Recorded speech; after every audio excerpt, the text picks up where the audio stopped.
time I sleep. Yes, I am black business. I am black business. Tell me, are you black business? I am black business. Do you support black businesses? Listen, I support black business because I am black business. Black Business Expo, one of the largest business showcases in the history of black business in the world. The world! Sign up today at www.blackbusinessexpousa.com or call 919-308-9090. I am black business. I am black business. From the moment I wake until the time I sleep, I am black business. I am black business. Are you black business? I am black business. Do you support black businesses? I support black business because I am black business. Black Business Expo, one of the largest business showcases in the history of Black America in North Carolina. Join Dr. Eric Kelly III and a host of phenomenal speakers from all around the globe for this 7-day virtual event that you don't want to miss. The mission of the Black Business Expo is to raise scholarship money from kids all the way from high school all the way from college. The Black Business Olympics is one of the largest black business showcases in the world. It is an opportunity for businesses and companies to showcase their businesses globally. We are going to be giving away laptops up to $5,000 away to students. Again, I'm Olivia Appleberry, the founder of 2 Cents Finance and one of the speakers for the expo. I am so excited to see you there. For more info, go to www.blackbusinessexpousa.com or call 919-308-9090 and hope to see you there. I am black business. From the moment I wake until the time I sleep. Yes, I am black business. I am black business. Tell me, are you black business? I am black business. Do you support black businesses? Listen, I support black business because I am black business. Black Business Expo, one of the largest business showcases in the history of black business in the world.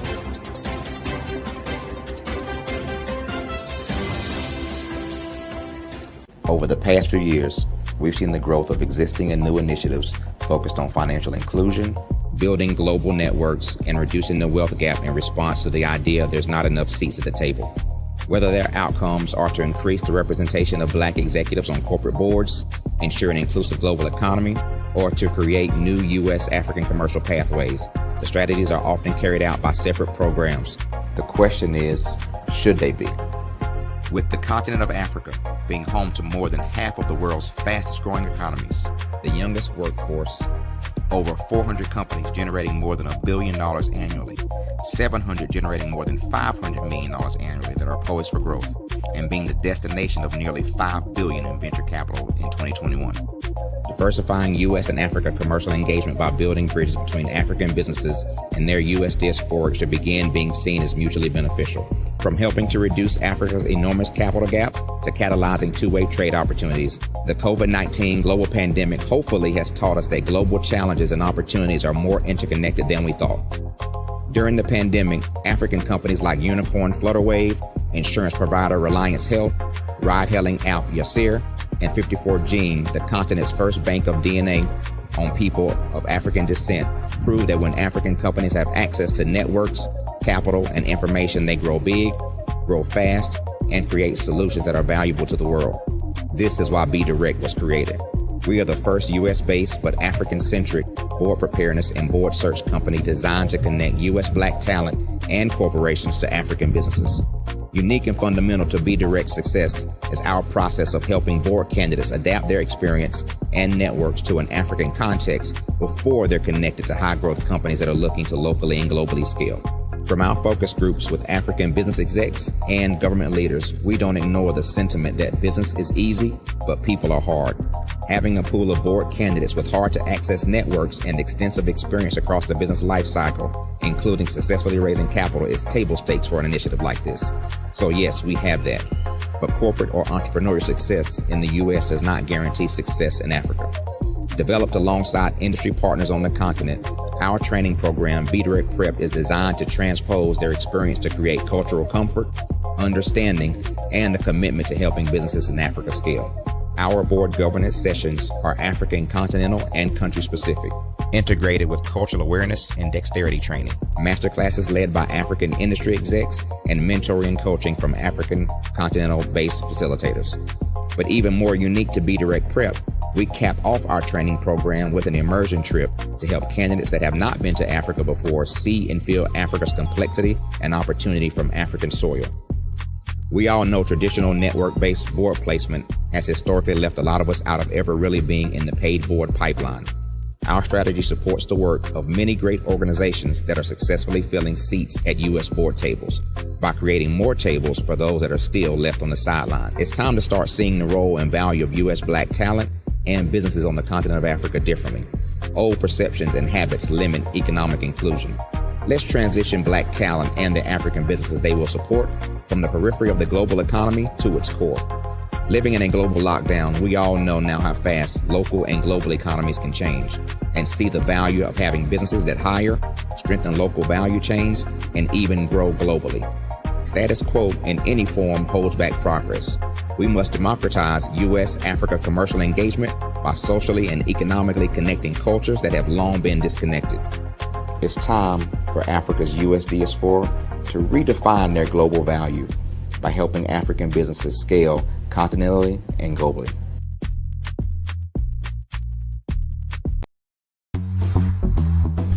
Attention all entrepreneurs and companies. Are you looking for reliable and efficient virtual assistants and back office support to help you manage your business tasks? Look no further than Superwoman Business Services. Our team of virtual assistants provides a full range of administrative support services, including operations management, social media marketing, and much more. We also offer website design services to help you create a professional online presence that reflects your unique brand. In addition to administrative support and website design, we offer business development and structuring services to help you grow your business and achieve your goals. We'll work closely with you to identify areas of improvement and develop a customized plan to help you reach your full potential. At Superwoman Business Services, we understand that running a business can be overwhelming and time-consuming. That's why we're here to help you fly high and achieve success. Our virtual assistants are highly skilled, experienced, and dedicated to providing you with the support you need to thrive. Come fly with us and take your business to new heights. Let us help you become the superhero entrepreneur you are meant to be.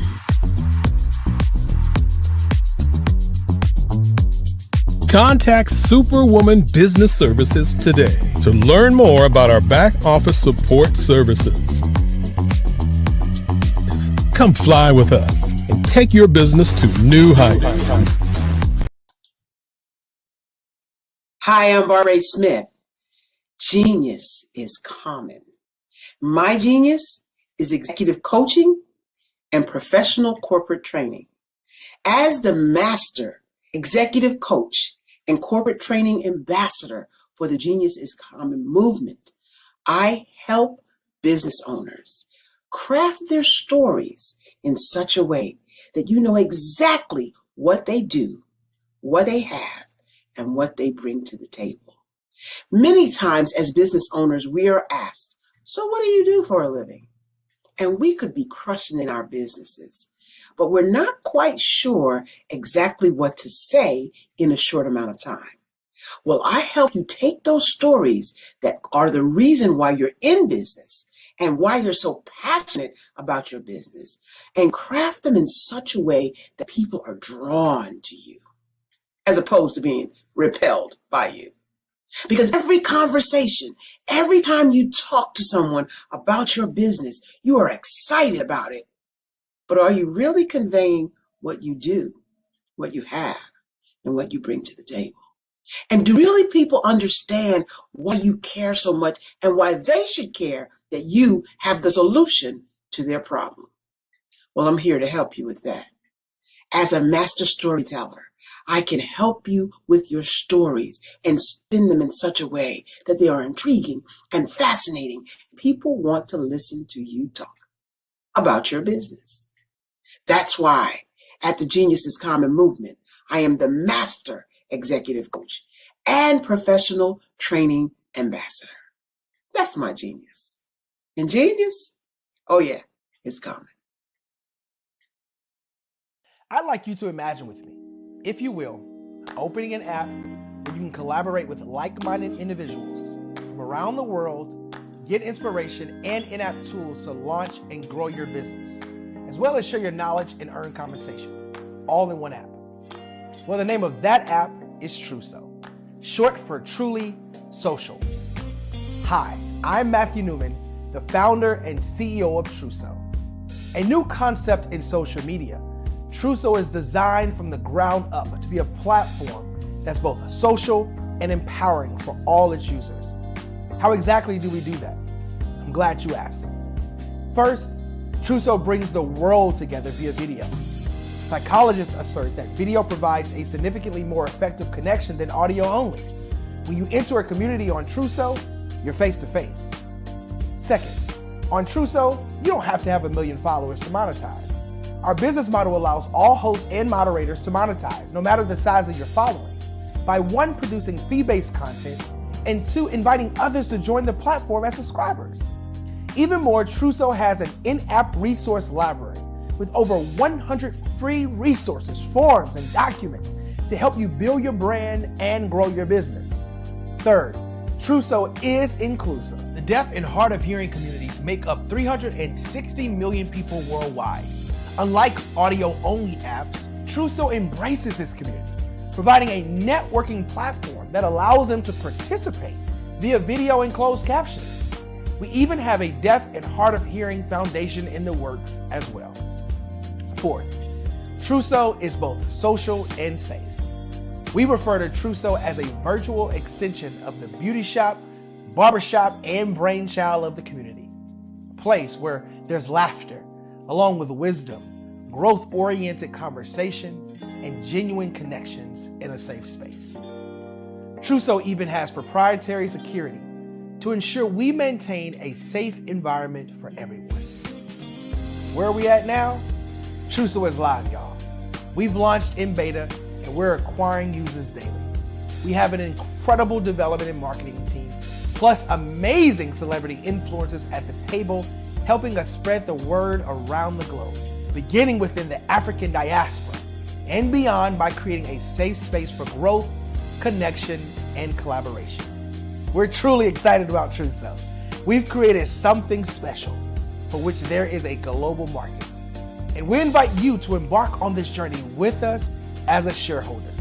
The future for Truso is truly bright. Join us and let's go there together.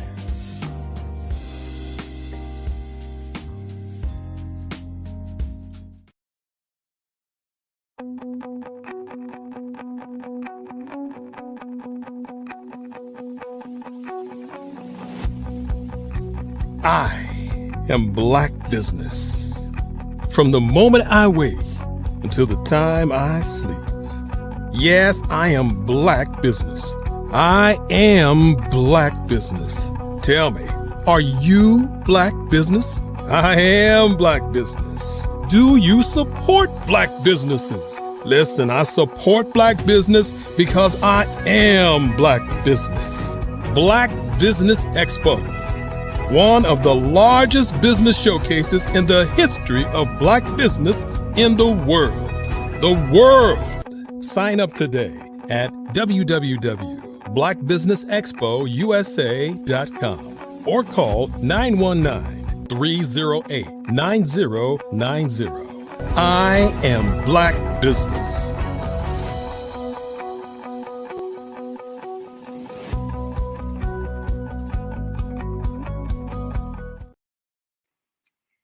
Good afternoon, business owners, entrepreneurs, thought leaders, and corporations.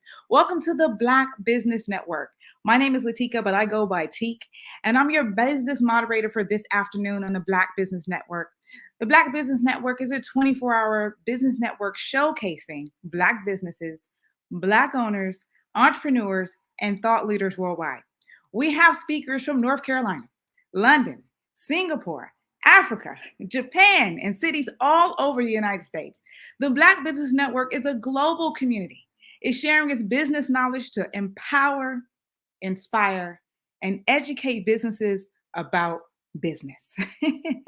So we're going to get into it this afternoon. We have a fireside chat, and I'm going to introduce this beautiful soul as Miss Pie. But let me tell you, she's known as an executive industry leader and CEO of LCM Group with over 30 years experience in multiple functions.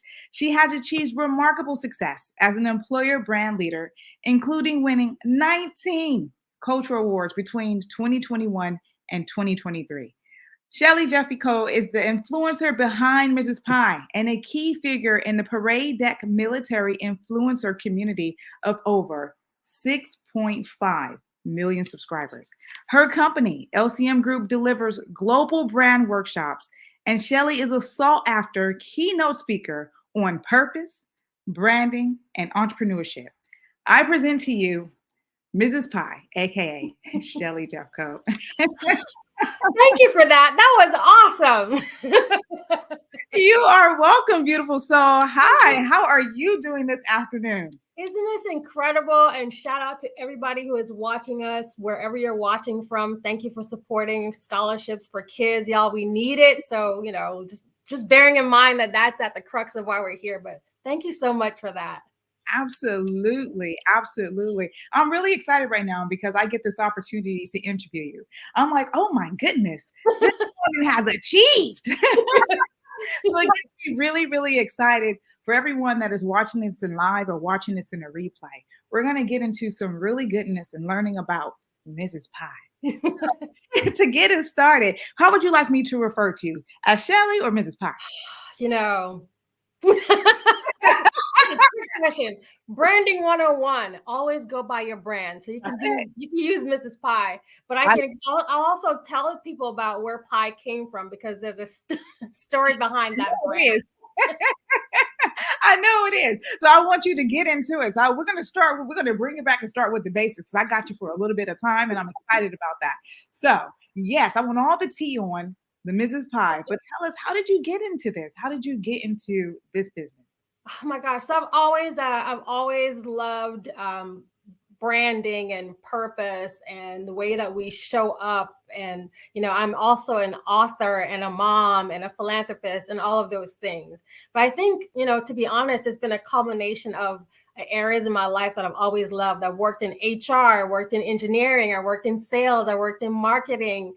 My family, I'm Jamaican. I come from a family of business owners and entrepreneurs. My mom was a teacher and a minister. So that's just been a combination of experiences in the corporate space. And then I wanted to figure out a way to translate a lot of what I know and really help other individuals who are just starting out in business, whether you're a small business or entrepreneur, et cetera. And my heart is also tied into the veteran community. And so a lot of the work that I do within that space is helping veteran small business owners learn the basics of branding, but from a business strategy perspective, not just, putting things on social media. And then, it just kind of spanned out. So I work with a lot of organizations also that support or do things for kids. I am one of those rare birds that I have multiple personas, meaning I do multiple things. I have a full-time job and a company, and they're both very successful. So I'm just pulling together all of the experiences that I've had, things that I've learned the hard way, lessons learned, failures that I've had, and teaching people not to kind of repeat that behavior, and helping any way I can.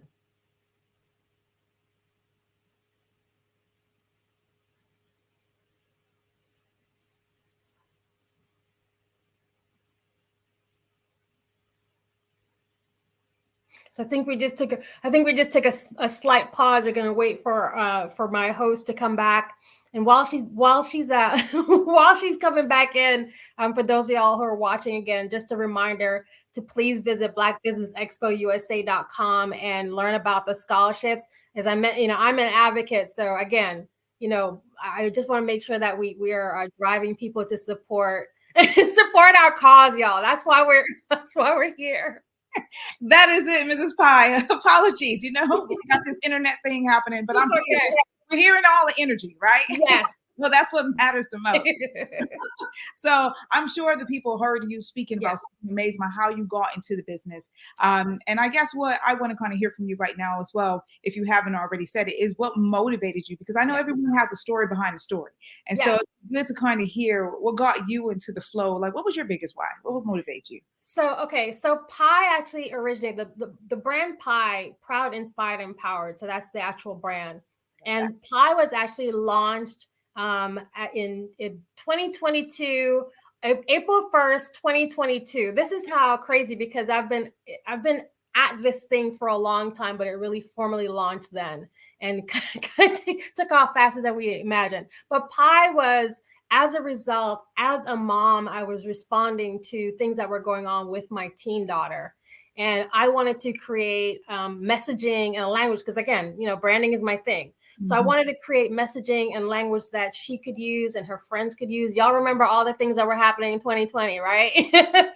So I wanted to, provide that kind of support. So we have journals, and we have affirmation guides, and, we have podcasts. We have a lot of things that are going, but it really started, I was looking as a mom, like, this will save my daughter's life. So that's where Pye started. And then LCM Group as an organization, LCM actually stands for Learn, Coach, Model. And Learn, Coach, Model is something that I had put into practice for a long time. So if you've ever worked me as an exec, I always close, I do everything in threes. And I always talked about, what did you learn, and how can you coach your teams, and how do you model the behavior? So that's the genesis of the company. But it's really been an incredible journey. I'm excited about where we're going together, trying to help other people lift and grow. But that is the story. And I'm a West Indian woman. I'm Jamaican, proudly and happily. So anything, we believe anything we start, we'll finish, and all those things. But essentially, that's what Pye is. I love that. I love it's so much that you said in that I can unpick, but what I loved it, and so the core of it is, you started with that language between you and your child. And I think that's so important when we're communicating with, especially the younger generation, because they have a language that we need to make sure that we understand, but also in supporting them on their elevation. So I love what you were saying about the affirmations, and really just giving and empowering, we started with your daughter, but now look at look at how it's thousands and thousands, and it's global. Exactly. And I love that. So can I ask you, so what was this, your first business, or what was your first? Right. Okay, lesson number 1 in entrepreneurship. It's okay to fail. Okay, so we'll come closer because we're all friends. Back in the day, I had the clothing company called Stush Label. I was in Nashville, Tennessee at that time. And I was even on the local television channel, because it was at that point, this is like 2002 or so. My husband would have to remind me now of the years, but it was a big deal back then, y'all, because I was in Nashville, Tennessee, and I had exited my engineering job, and I was going to go into fashion. Right. And my first real job, like where you actually get a paycheck from an organization, was with Macy's. I was in their buyers program in New York City. So many moons later, I was like, I love fashion. So I'm just going to be a designer. And it failed. But I loved the experience because what I learned was that I love fashion. I love earning money so I can pay for fashion, but I don't necessarily want to manufacture fashion, but it was an incredible journey. So that was the first real business, where I actually made some revenue. I made it from that. And it's just, for me, it just felt like it wasn't the right time. And I did learn about sales and marketing. So some of the things that I'm using even today, some of the things I used in my corporate career, but what was missing, what was missing, Teak? There wasn't any purpose behind it. And I was just about to ask you that, because see, I was like, well, fashion, she looks fabulous. So it's okay, it's still fun. But, and I guess for anyone that's watching, when they hear about people starting or having multiple different businesses, et cetera, and that whole fail forward is, it should be motivating. And so Yes. what you were learning, I guess I want to ask you about that a bit more deeper in terms of, if you had to take, say, your first 2 or 3 key points from what you would have learned from that business and how it moved into this, what would you say that is? First of all, it's you need a community of support. I was doing it by myself. I had the ideas. I had somewhat of a quasi plan. I'm going to make clothes that I love, right? It was all I centered. And so there was no community. There wasn't really a strategy, and it was me centered. And so the idea that you're going to build a business just because you have an idea and a vision, it doesn't necessarily translate to what the needs of the market are, or what are your clients looking for, or what is the thing that you're trying to do? What's the gap you're trying to fill? And I didn't know at that time that you needed more than that. This is before social media. Now I'll have a lot of people who go on TikTok. I can sell something from Sheen. Okay. It was very, very different there. In order to build something that's sustainable and long-term, and a business that actually generates revenue, and, you're pouring back into the community and you're establishing certain things. If you're trying to set up generational wealth, we all talk about that, and you're looking for some kind of longevity, you have to actually have a strategy. You have to understand your clients. You have to fill a need. Otherwise, it's just a side hustle, and I'm not doing a side hustle. but I had to learn that the hard way. And once I learned another lesson I learned, because I had the opportunity of being interviewed on live television. It was my first foray in front of the screen. I'm usually the person who's behind the screen a lot. That's shifted over the past few years, dramatically. But I had the opportunity, even in that experience, to see what that looked like. And so I started changing the way I thought about how I marketed myself and how I branded myself going forward. So y'all, when I say this is 20 years into it, I said 2002, and 20 years or so later, I am now walking into the purpose of my life and seeing this play out. So it's just really being open to learning the lesson, and it's okay. It really is okay to pick up and move forward and understand that everything happens in the right time. That's true. Everything that your mama told you is true. I love that. I love the authenticity of that, because you said something I think is purposeful, and to reiterate back to the community that's watching, and that is that you went into it thinking about what I wanted to make, and then your vision or your insight shifted along the way, and it being about community. And so that means that you were giving back into what you thought people. Well, you start looking into what the people needed to receive. And then that seemed like it, domino affected into what you expanded into today, which I think is amazing. And so you basically, like you said, fell forward. Absolutely fell forward. So, you learned a lot of key things there. So this next question I have for you is, why do you think owning a box is important? I know I just went there. Okay, so I'm gonna shift this question to, let's see, owning a box. So I'm gonna shift this to owning your space and staying in your lane. Okay, and defining what that lane looks like so that you can communicate it to other people, because other people will tend to put you in a box or a lane. Okay, so once I figured out, what I bring to the table, and again, this is advice whether you're in business as an entrepreneur, or you're thinking about being an entrepreneur, or you're working on your 9 to 5 and you're happy and that's your thing. Okay, but one of the things that you have to be able to do very successfully is understand your values and who you are, your identity, and what you bring to the table.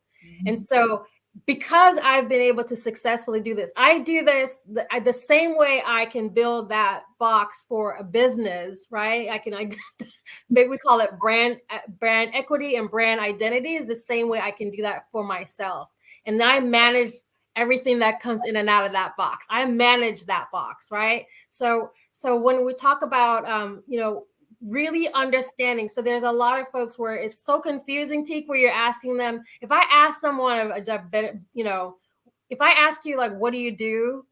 I don't even ask people what they do for a living anymore. I remove that. I just ask, like, what do you do? Because we are complicated creatures. And there are a lot of us who, just because you're on the 9 to 5, maybe what you're doing there is just paying the bills, but you're an amazing singer on the weekends, right? So, you know what I mean? So even the way you ask the question, but I purposely try not to put people in those boxes. You invite me in your box because you've defined it, and then I can say, oh, Teak, she does blah, blah, blah. Not me putting her in That's it. in that box, right? So that, it's just setting up the parameters. And I mentor and coach. I've always mentored students, kids, adults, always. I think that's just part of the heritage. My mom was a teacher, so that's something that I've picked up, and I have siblings. That's just the way it works. But I've always had this same conversation about being mindful of this box that you're putting yourself in, because once you tuck yourself in, you're not going to be able to get yourself out of it. That's it, isn't it? And it could be quite limiting when you put yourself in. Yes. Because people, like you said, we're multifaceted. There's a lot of different areas and parts to us. So I love that. I love the way that you broke that down. But you touched on something right now that I'm about to get into, and that was about mentorship. Yes. And I can already see it's in your path. Look at you glowing. So, you talked about being siblings. I wonder, how old is she? But so why is mentorship to you so important? I know we got the experience of family, but get into it. Yeah. So mentorship works both ways. So I have a lot of I have folks that are formalized mentors, meaning we've established, once a month, 30 minutes, whatever that is, right? So it's formalized. And I also have a lot of folks who I mentor people through another organization called Mentors of Color. That's just one of, all right? If you ever see me on social media, you'll see I'm everywhere and nowhere at the same time.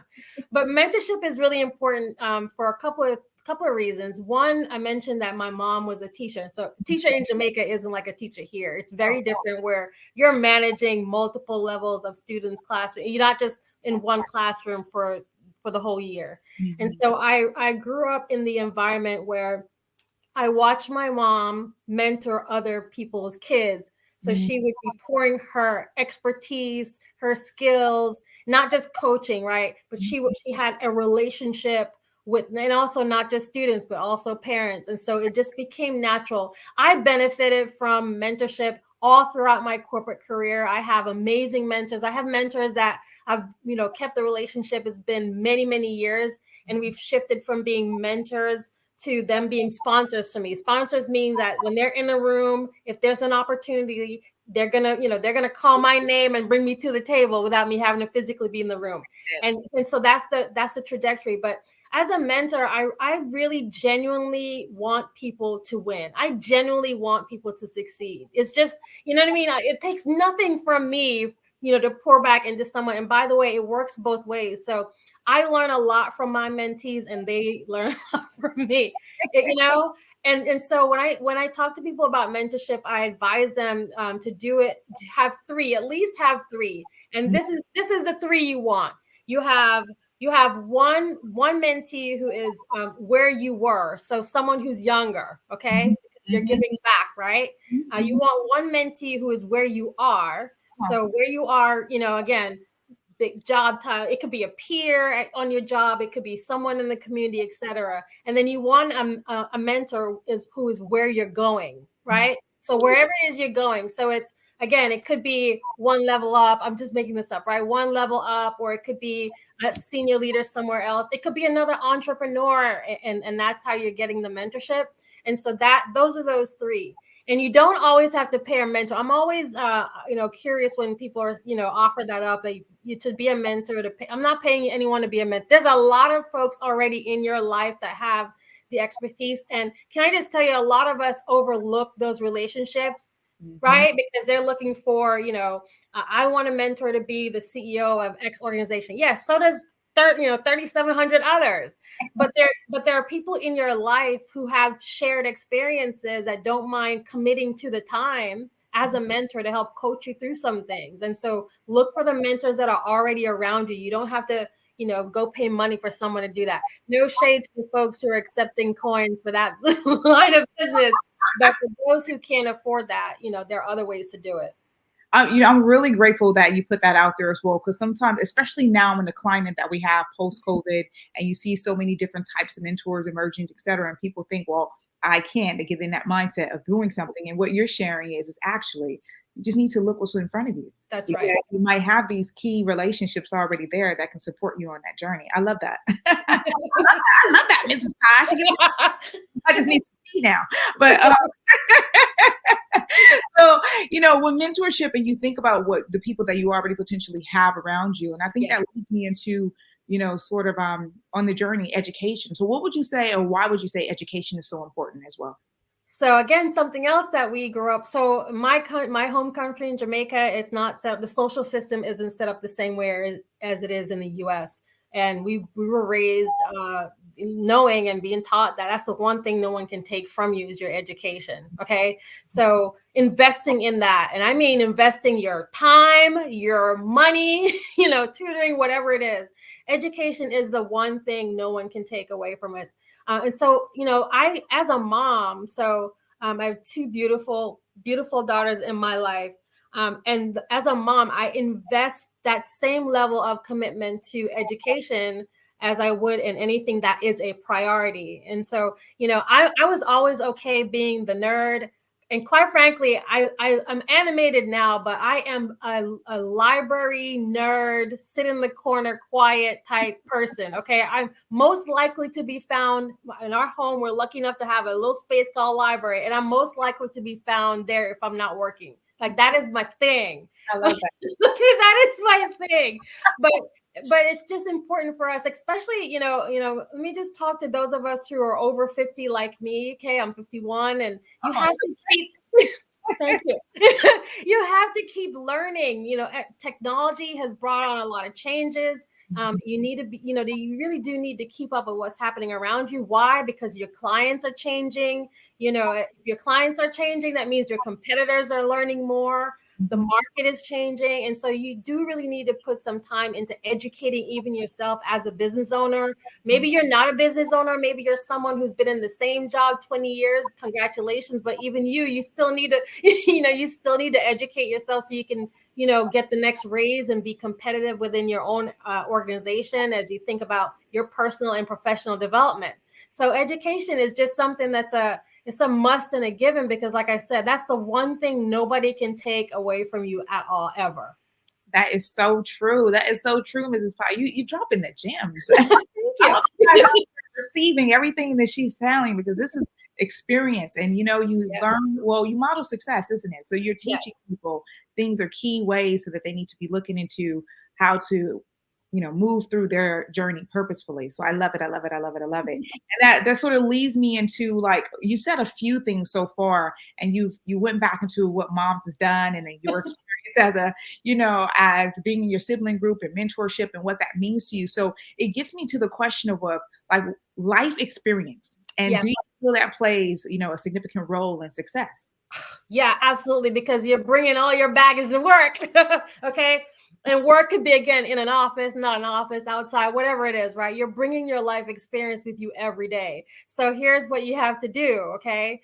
Sometimes you have to unload that bag before you walk in that door, because you don't necessarily need to bring all of it to the people around you. People don't know what to do with that energy or that information or that experience. It also really impacts your perception on what's happening around you, because I bring in a certain experience, right? So I had a just saying this, like, you might have had an argument with your spouse, and that created a negative experience. And now you're bringing that attitude into work, and now everyone, right? Now the rest of us are getting the response that you wanted to deliver to your spouse. Now we're getting it.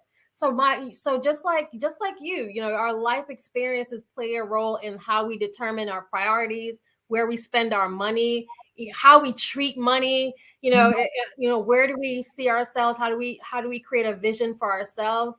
You know, back to being, you know, back to what we're all saying, you know, generational wealth. Well, your life experience might impact that. There are a lot of entrepreneurs who are the first ones in their family to be entrepreneurs.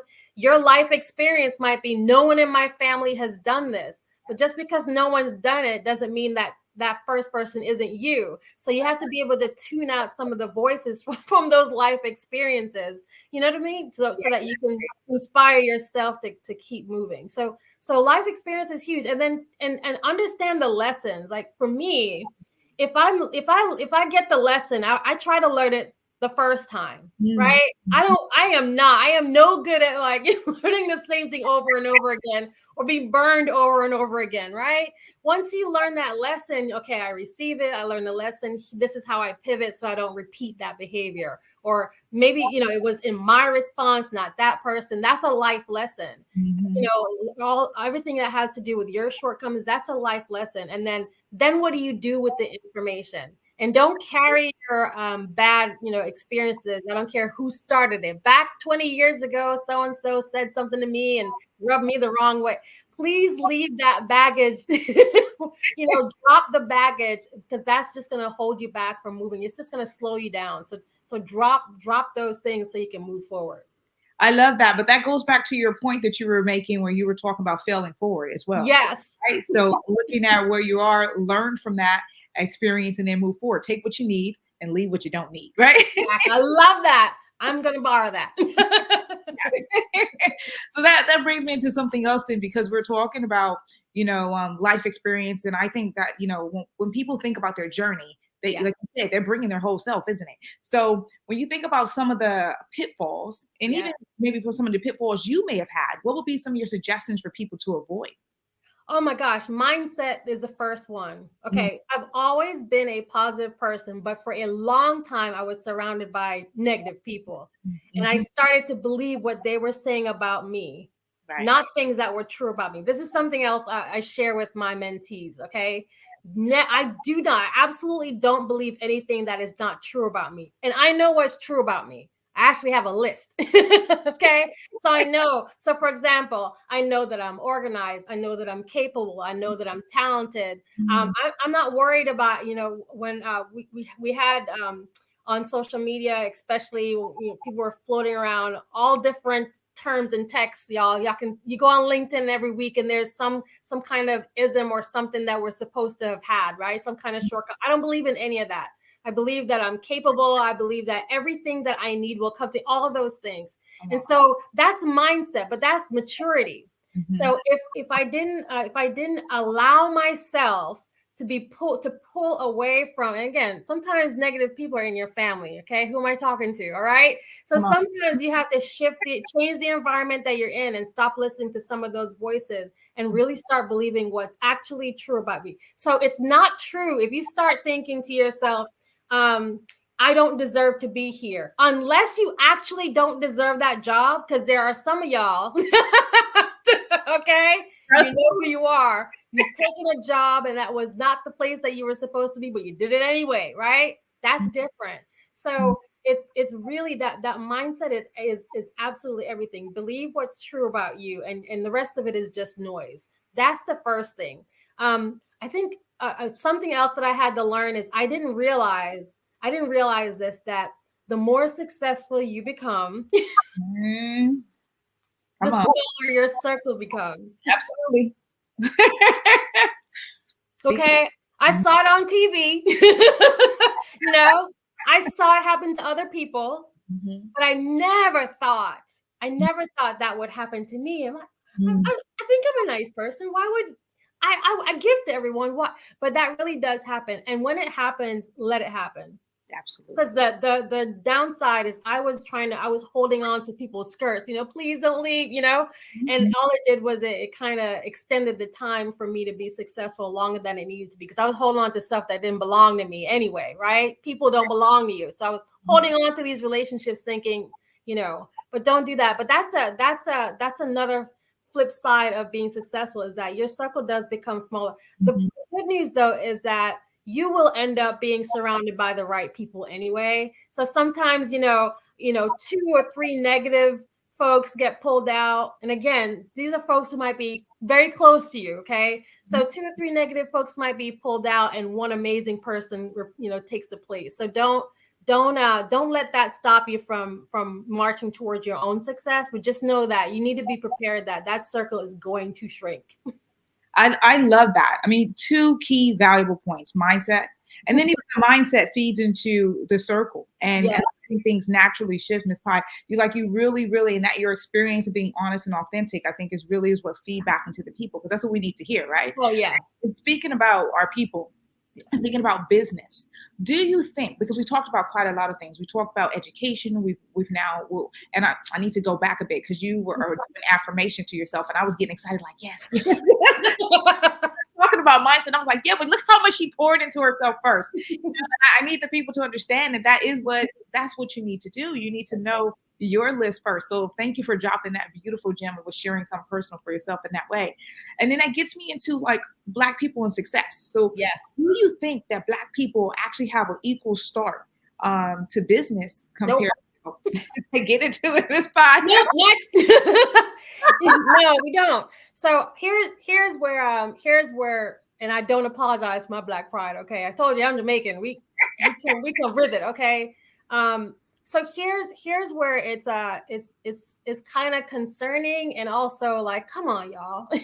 We are the most creative visionaries that exist, in my humble opinion, on this planet. Okay. And I think what we've allowed to happen is that we've allowed other voices to tell us, and environments to tell us, and situations to tell us, and systems and processes to tell us otherwise, and we believe it. Right? And so there is a point where you have to realize. So when I look at all of the things that are available in the United States for someone who is Black to start a successful business, and I compare that to my home country, y'all don't know how good you have it. Oh, okay. Right? So I think about that. The difference here in the US is that the way that the deck is stacked is just stacked differently than it is in other countries. But there is so much opportunity within the community, within the Black business community, to support each other, to go after clients where you don't feel like you're fighting amongst each other, for sisters to support each other. You know what I mean? There is so much opportunity and talent that's available within this space. But, the truth is, no, it is definitely stacked differently. I mean, I don't know if you go on Twitter. I mean, I last on social media. I've limited it because I don't even want to hear the noise of all the things that people are telling me that I can and can't do, but other people can do it, right? 100%. And I guess the other part of that is just thinking about the changes within the decades, from 20 to 30 years ago until now. I mean, you're talking about the differences. And do you feel as if well, I guess I can reframe that question now for you. You already were like, no, Teak, no. So thinking about going towards the future, and about platforms such as this, do you think with this sort of platform and other platforms like it, how would that role be for Black businesses? Oh my gosh. Okay, let's just think about this. So earlier today, I was honored to, and I want y'all go back and watch the replay. Black Expo that was launched many moons ago. And you guys can go back and see what I'm talking about the leader there. But just pause for a minute that we have the Black Business Network. Okay. You have business leaders, thought leaders, owners, entrepreneurs, everyone, students, everyone, right? You have literally, and Dr. Kelly literally has an ongoing cycle of Black businesses coming on the platform, pitching their businesses, you know what I mean? This is crazy. I don't think people understand how amazing this really is. And so for those Black business, and I'm also a member of the Atlanta Black Chambers here. And so we do a lot of amazing things things. We train the community, we train business, all of those things are happening.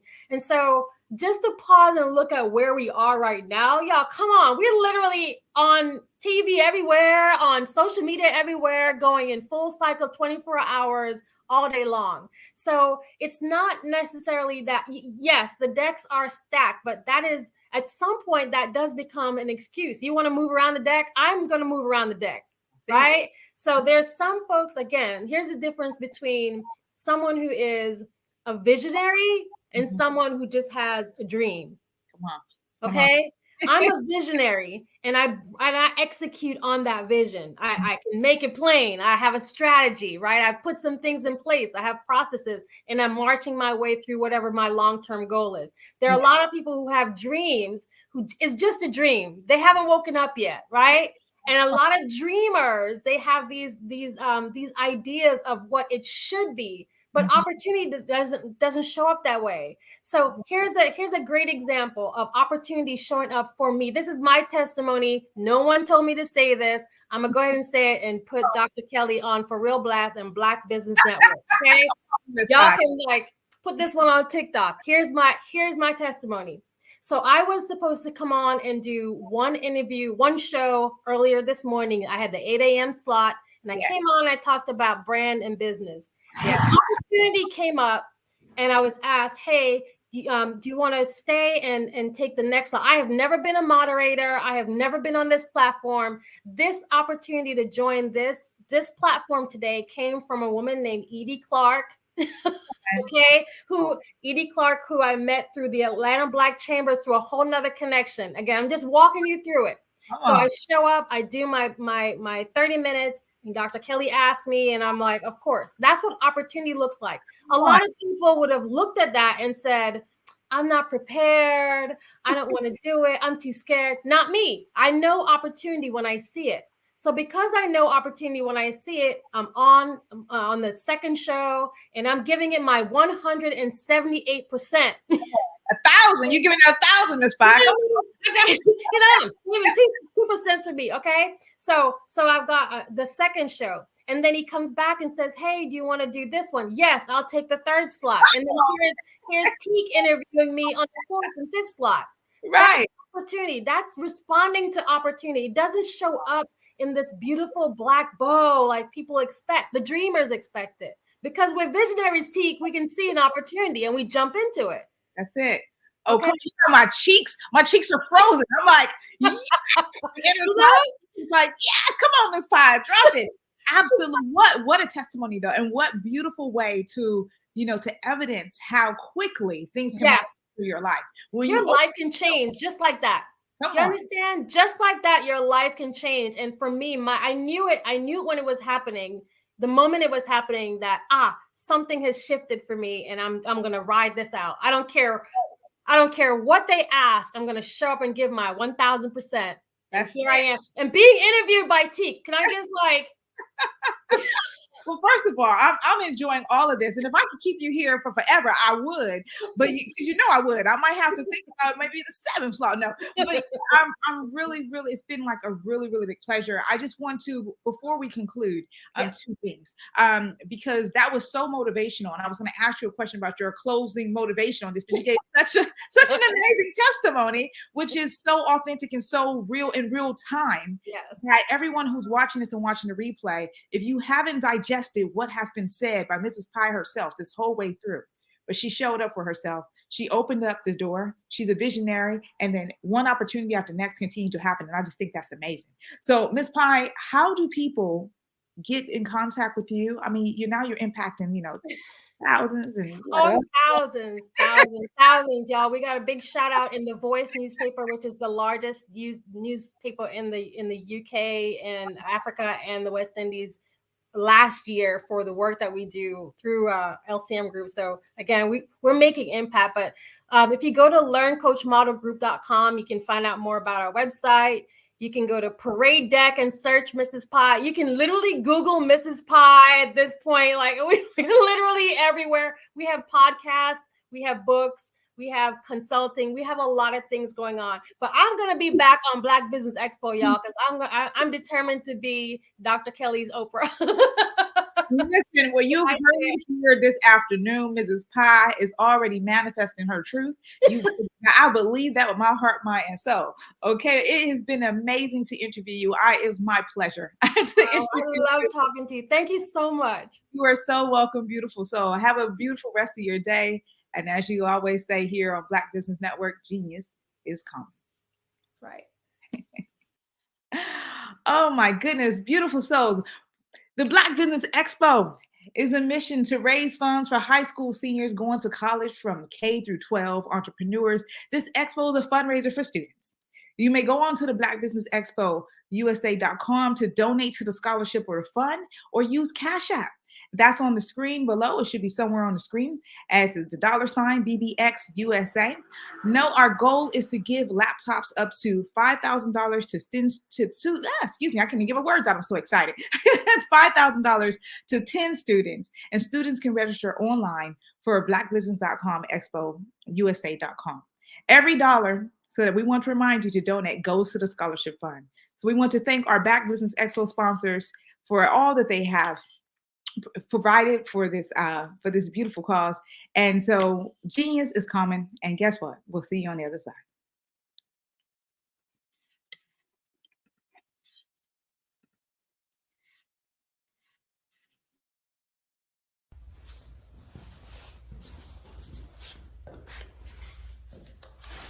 How you doing? I'm Rodney Allen Rippey. Yeah, the child actor. Well, now leading man. Some of you might remember back in the day, the Harlem Globetrotters popcorn machine. Remember that?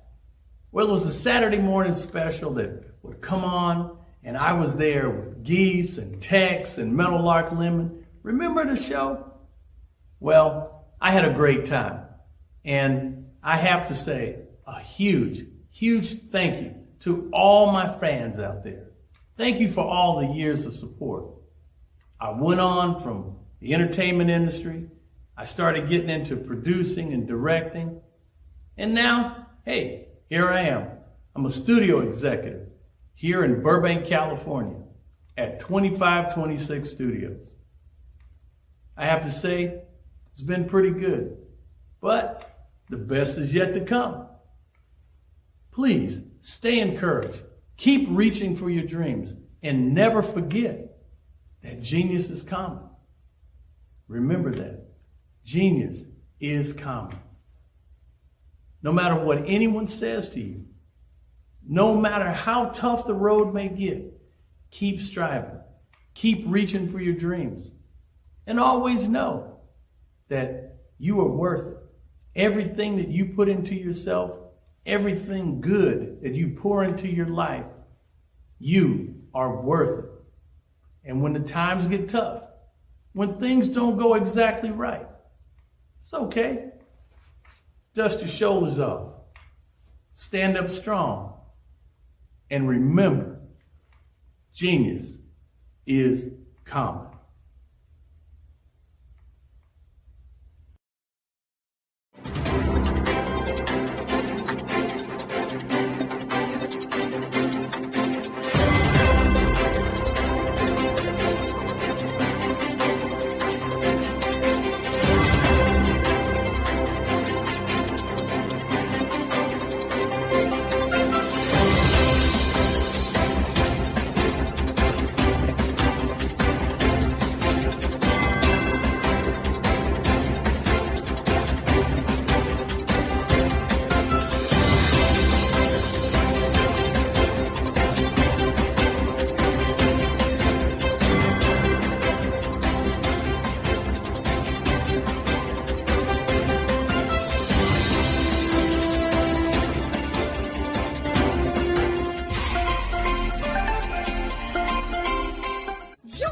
Dr. Eric Kelly III and a host of phenomenal speakers from all around the globe for this 7-day virtual event that you don't want to miss. The mission of the Black Business Expo is to raise scholarship money from kids all the way from high school, all the way from college. The Black Business Olympics is one of the largest Black business showcases in the world. It is an opportunity for businesses and companies to showcase their businesses globally. We are going to be giving away laptops up to $5,000 away to students. Again, I'm Olivia Appleberry, the founder of 2 Cents Finance and one of the speakers for the expo. I am so excited to see you there. For more info, go to www.blackbusinessexpousa.com or call 919-308-9090 and hope to see you there. I am Black business. From the moment I wake until the time I sleep. Yes, I am Black business. I am Black business. Tell me, are you Black business? I am Black business. Do you support Black businesses? Listen, I support Black business because I am Black business. Black Business Expo, one of the largest business showcases in the history of Black business in the world. The world! Sign up today at www.blackbusinessexpousa.com or call 919-308-9090. I am Black business. I am Black business. From the moment I wake until the time I sleep, I am Black business. I am Black business. Are you Black business? I am Black business. Do you support Black businesses? I support Black business because I am Black business. Black Business Expo, one of the largest business showcases in the history of Black America in North Carolina. Join Dr. Eric Kelly III and a host of phenomenal speakers from all around the globe for this 7-day virtual event that you don't want to miss. The mission of the Black Business Expo is to raise scholarship money from kids all the way from high school, all the way from college. The Black Business Olympics is one of the largest Black business showcases in the world. It is an opportunity for businesses and companies to showcase their businesses globally. We are going to be giving away laptops up to $5,000 away to students. Again, I'm Olivia Appleberry, the founder of 2 Cents Finance and one of the speakers for the expo. I am so excited to see you there. For more info, go to www.blackbusinessexpousa.com or call 919-308-9090 and hope to see you there. I am Black business. From the moment I wake until the time I sleep. Yes, I am Black business. I am Black business. Tell me, are you Black business? I am Black business. Do you support Black businesses? Listen, I support Black business because I am Black business. Black Business Expo, one of the largest business showcases in the history of Black business in the world.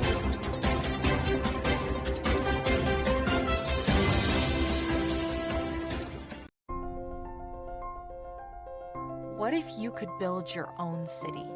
A place where every child can find nurturing people to help them achieve their full potential. A place where every adult can access job training support. Where health education is abundant. Where social justice ruled the land. A place without limitations. Welcome. You have arrived at STEM City, USA. It is what every city should be. A safe and trusted community where you find people and resources to help you become everything you are and beyond. STEM City is unlike anything you have ever experienced. It is a digital twin of the world around you, only better. STEM City is about energy and soul renewal. It is more than a digital world. You can almost feel the power of live cultural events, music, and theater. STEM City promises a better future for children with caring mentors and hands-on activities with dedicated tutors to support our youth. STEM City is your passport to a healthy lifestyle with weekly events addressing our community's many issues.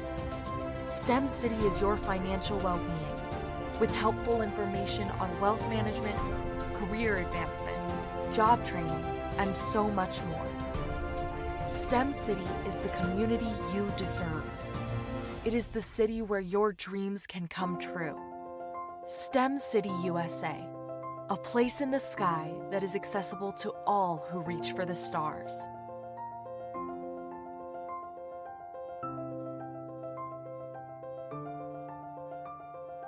Phenomenal Tanya T. Wise, who is here from the great state of Maryland. Tanya, welcome and thank you for being with us today. Can you indulge our audience a little bit and tell them just a little bit more about who you are and what it is that you do? Well, I love being able to talk to people and have a magnetic attitude, being able to just show them. So I always like to say, level up is Coach at Tanya T. Wise here. So can you tell our audience, just give them a teaser about what your presentation will be about? So my philosophy is that we should all be living our dream life. So tomorrow I'm going to talk about how you start living your dream life. What are some of the things that you thought about in your childhood that you just kind of let go and dormant? Wow. And I want to reignite that and just give you some pointers and some tips, some tools, some strategies to be able to start living your best life now. And guess what, Rhonda? And leave it inheritance for your legacy. Oh my goodness. Okay, I know that's resonating with a lot of people. I've heard that you have a dynamic coaching program. Can you tell us a little bit more about that? Absolutely. So our coaching program help people that have the lack of time, that lack strategies, and lack the confidence to go after their dream life. So we help them implement tools, we help them implement strategies, as well as give them resources so that they can live their best life now and leave that inheritance. Wow. Oh, I love that. I love the leave the inheritance part. Listen, you are dropping some major nuggets, and I know a lot of what you're saying is resonating with a lot of people, but I think we're all curious. How did you even make this transition into the speaking and coaching arena? What's the story behind this? So I started out in finance, and I realized that a lot of people don't necessarily go after their dream life because of the lack of finances or the education behind finances. But it wasn't until I lost my firstborn, my only son, that life changed for me. And where I was going after it all, living the corporate life, hit my 6-figure income and living in my dream house with my dream man, driving my dream car. I nearly lost it all when I lost my son. And so I realized it only takes one financial catastrophe that can change your entire life. That's what made me start All New Beginnings. Because no matter what's going on in life, there's a new beginning. And because of that, we develop a program called Wise Minded. My little slogan is, don't just dream it, let's live it. If they want to connect with you or work with you, what is the best ways for them to be able to do that? Well, for my social media guru, you can connect with me on every single social media platform as Tanya T. Wise.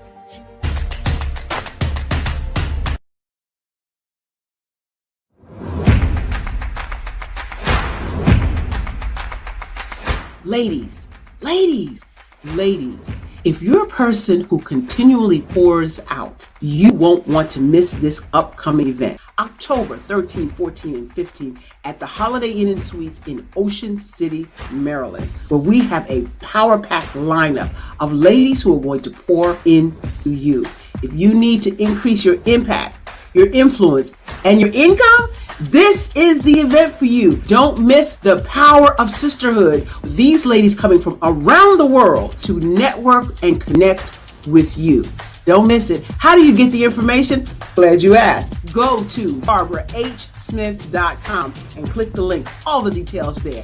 Don't miss Sisters Inspire Sisters to Advance, October 13, 14, 15 at the beautiful Holiday Inn and Suites in Ocean City, Maryland. What you know and I know together can change the world.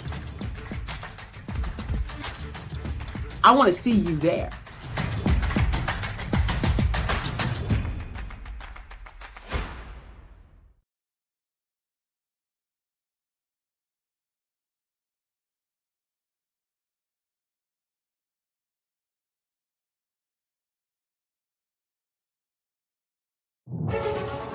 In the heart of America, there are dreams waiting to be realized. Dreams of owning a home, creating a haven for families, and building a future. Yet, there are 13 million mortgage-ready home buyers and nearly 20 million renter households who have the credit and income to qualify for a mortgage but remain left out of the home buying process. These potential home buyers are in urban and rural America, where dreams should flourish. The big banks, the giants of finance, have all exited the mortgage lending business, decreasing their lending footprints across America. They are no longer present and active in these communities. Instead of offering opportunities for home ownership, some of these banks have chosen a different path. They have decided to become mega landlords.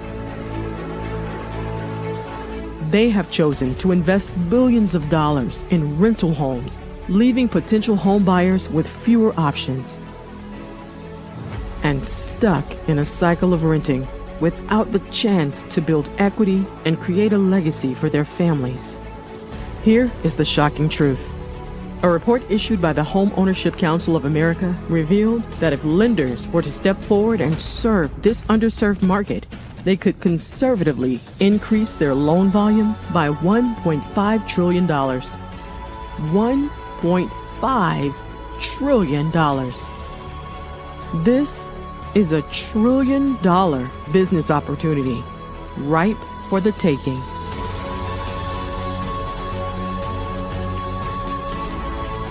That's why I Have a Dream Home is here. We support the American dream of home ownership in urban and rural America. We believe in the power of social consciousness and the impact it can have on people's lives. Investing in urban and rural America is not just good business sense. It's a moral imperative. Our mission is clear. Become the go-to mortgage lender in these communities. Create a pathway to home ownership for all Americans, breaking the cycle of poverty by empowering families to build wealth, stabilizing our communities, and taking pride in our country. I Have a Dream Home. Unlocking dreams, transforming communities, and rewriting the story of American home ownership. For more information, scan the QR code or visit our website at www.ihaveadreamhome.gold.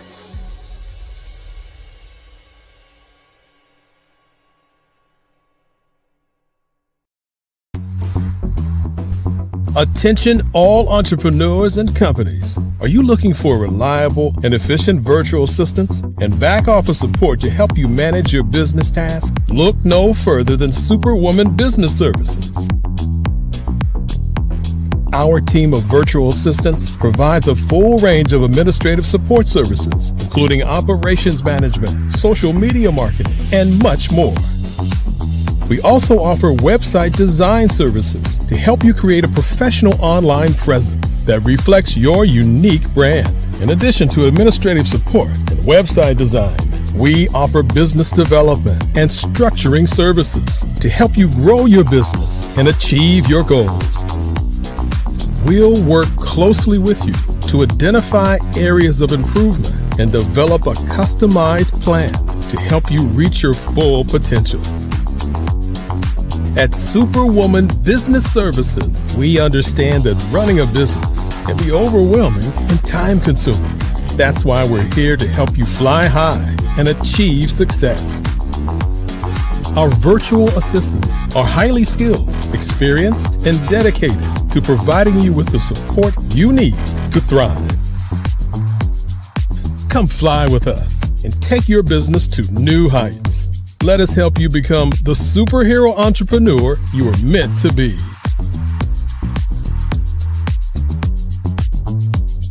Contact Superwoman Business Services today to learn more about our back office support services. Come fly with us and take your business to new heights.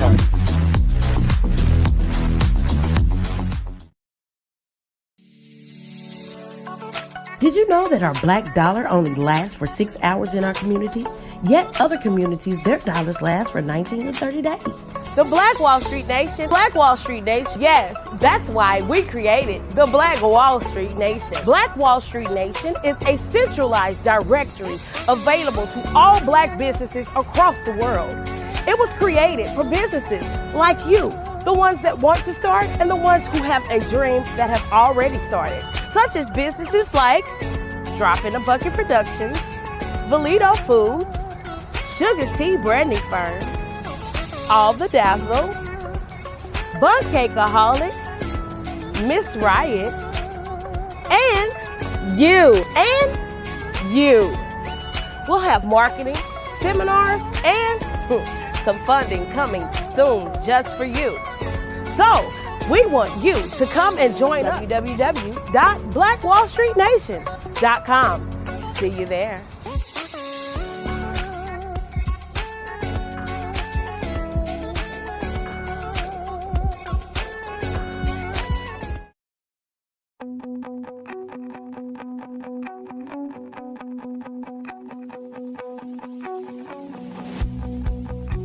I am Black business.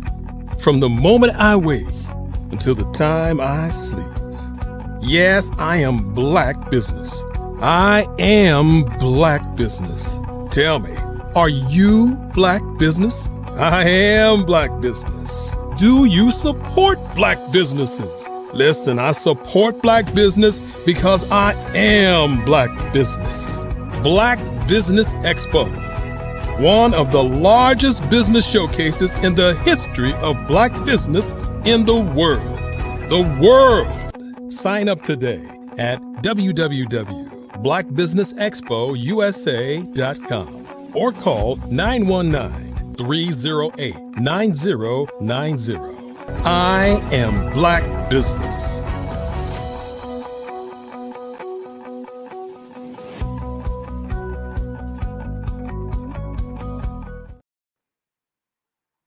Good afternoon, business owners, entrepreneurs, thought leaders, and corporations. Welcome to the Black Business Network. My name is Latika, but I go by Teek, and I'm your business moderator for this afternoon on the Black Business Network. The Black Business Network is a 24-hour business network showcasing Black businesses, business owners, entrepreneurs, and thought leaders worldwide. We have speakers from North Carolina, London, Singapore, Africa, Japan, and cities all over the United States. The Black Business Network is a global community sharing its business knowledge to empower, inspire, and educate businesses about business.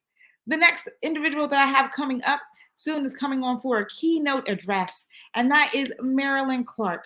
Marilyn Clark, DTM Distinguished Toastmaster, is a John Maxwell certified speaker, trainer, coach, and disc behavior analysis consultant. Marilyn is the founder and CEO of Mac Leadership Solutions, LLC. She's also published author and entrepreneur specializing in personal and professional growth.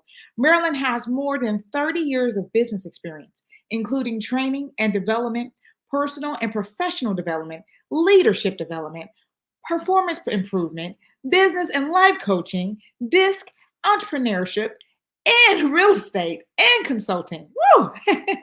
Her mission is to help others grow personally and professionally. Her core values are integrity, impact, valuing others, gratitude, and community service. She is a published author of Let It Go and Flourish and Daily Planner, January 2023 to December 2023, with coaching prompts to help you flourish. Marilyn has been a member of Toastmasters International since 2017, and she served as an area director for several clubs within Toastmasters International. She has received the Distinguished Toastmaster Award, the highest award within the Toastmaster International. Marilyn is also a volunteer facilitator and leads transformational roundtables for Change Your World, Marilyn currently serves on the board of Greater Baltimore Chamber of Commerce. She's a member of Longview Bible Church and a proud mother and grandmother to her daughter Cameron Clark Lambert and son-in-law Malik Lambert, her grandson Zayn, and her granddaughter Zara. She enjoys spending time with her family and friends. And you can visit her website at macleaderpublicsolutions.com. Oh, beautiful souls, Black Business Network. Help me welcome to the platform, Miss Marilyn Clark. Hello, Teak. It's exciting to be here. Hi, Miss Marilyn Clark. It's so exciting for you to be here. I'm looking forward to hear what you have to say today in your keynote address. So I'll say genius is coming. I'll see you on the other side. Thank you. Thank you.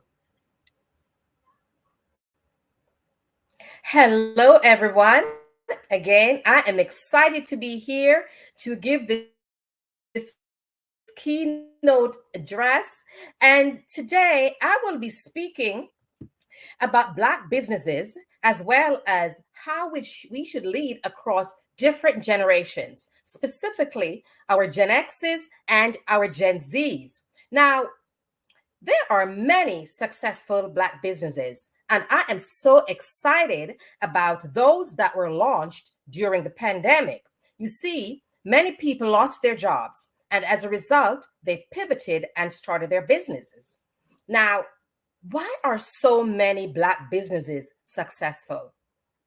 It is all about leadership. Leadership matters. It is important for businesses to be successful. But before we can lead others, we must first lead ourselves. It is more difficult to lead ourselves than it is to lead others. I know that from personal experience, because self-leadership includes discipline, emotional intelligence, discipline, self-control. Leadership matters. In fact, the tagline for my business is, "We are moral authority." What is moral authority? I'm glad you asked. You see, moral authority is the highest level of authority, and it's based on the core value, who the leader is more so than a title and a position. The position is the lowest level of leadership. But with a moral authority leader, they gain that from the people who they lead. These leaders of successful Black businesses are moral authority leaders. They are competent, courageous, empathetic, and consistent. Now, what is competence? These Black business owners who are successful, they are lifelong learners, constant learners. They are always looking for ways to expand and increase their knowledge. And they also train their teams. When they are about to promote someone to a leadership position, they make sure their leaders are trained in leadership development. They don't just promote someone up the rank because, oh, they've been here 10 years, it's time to promote them. No, they are about competence. Because here's the thing. If you don't give that emerging leader adequate training, it leads to frustrated team members and a frustrated leader because they don't know what they're doing through no fault of their own. So you have to lead, teach them, show them the way. Now, these successful Black business owners and senior leaders are also courageous. In businesses, you will face obstacles, challenges, but if your why is strong enough, you must have a why for what you do. And if your why is strong enough, when those challenges come, you will face them head on. And you will see those challenges as learning opportunities to grow. They plow through those obstacles. They don't abandon ship when trouble comes. They grow through their pain and challenges. And their teams watch them as they grow through those challenges. Successful business owners are also empathetic. When their teams make mistakes, they don't hammer them. They do hold them accountable, but they teach them to learn from their mistakes. They document the mistakes so that they do not repeat them, and they use that as a stepping stone to success. They recognize that nobody is perfect. Now, I'm not saying you should go look to make mistakes deliberately, but when you do, you use them as a learning experience. They recognize that failure is the condiment that gives success its flavor. Let me repeat that. Failure is the condiment that gives success its flavor. Now, with this approach to mistakes, their team members are more likely to step outside of their comfort zone into their growth zone and are more innovative and creative and are willing to speak up in meetings about any ideas that they have. They're creative. They're stepping out of their comfort zone, making and taking calculated risk so that they can succeed. But if they're being led by leaders who hammer at them when they make mistakes, they're going to shrink back because they don't feel psychologically safe. All right? Now, that's it for moral authority leadership. Let's speak more on success. All right? It is achieved when business owners and leaders have certain characteristics: vision, integrity, decisiveness, effective communication skills, accountability, optimism, empathy, and they embrace diversification. So let's dive into these characteristics and core values that these successful Black business owners have that allowed them to get to the pinnacle of their success and their businesses. Vision. Great leaders have a clear strategic vision for the future of their business, and they know how to communicate that vision to inspire followers. Here is the thing. When you share your vision with your employees, they are more likely to get on board and help you achieve that vision.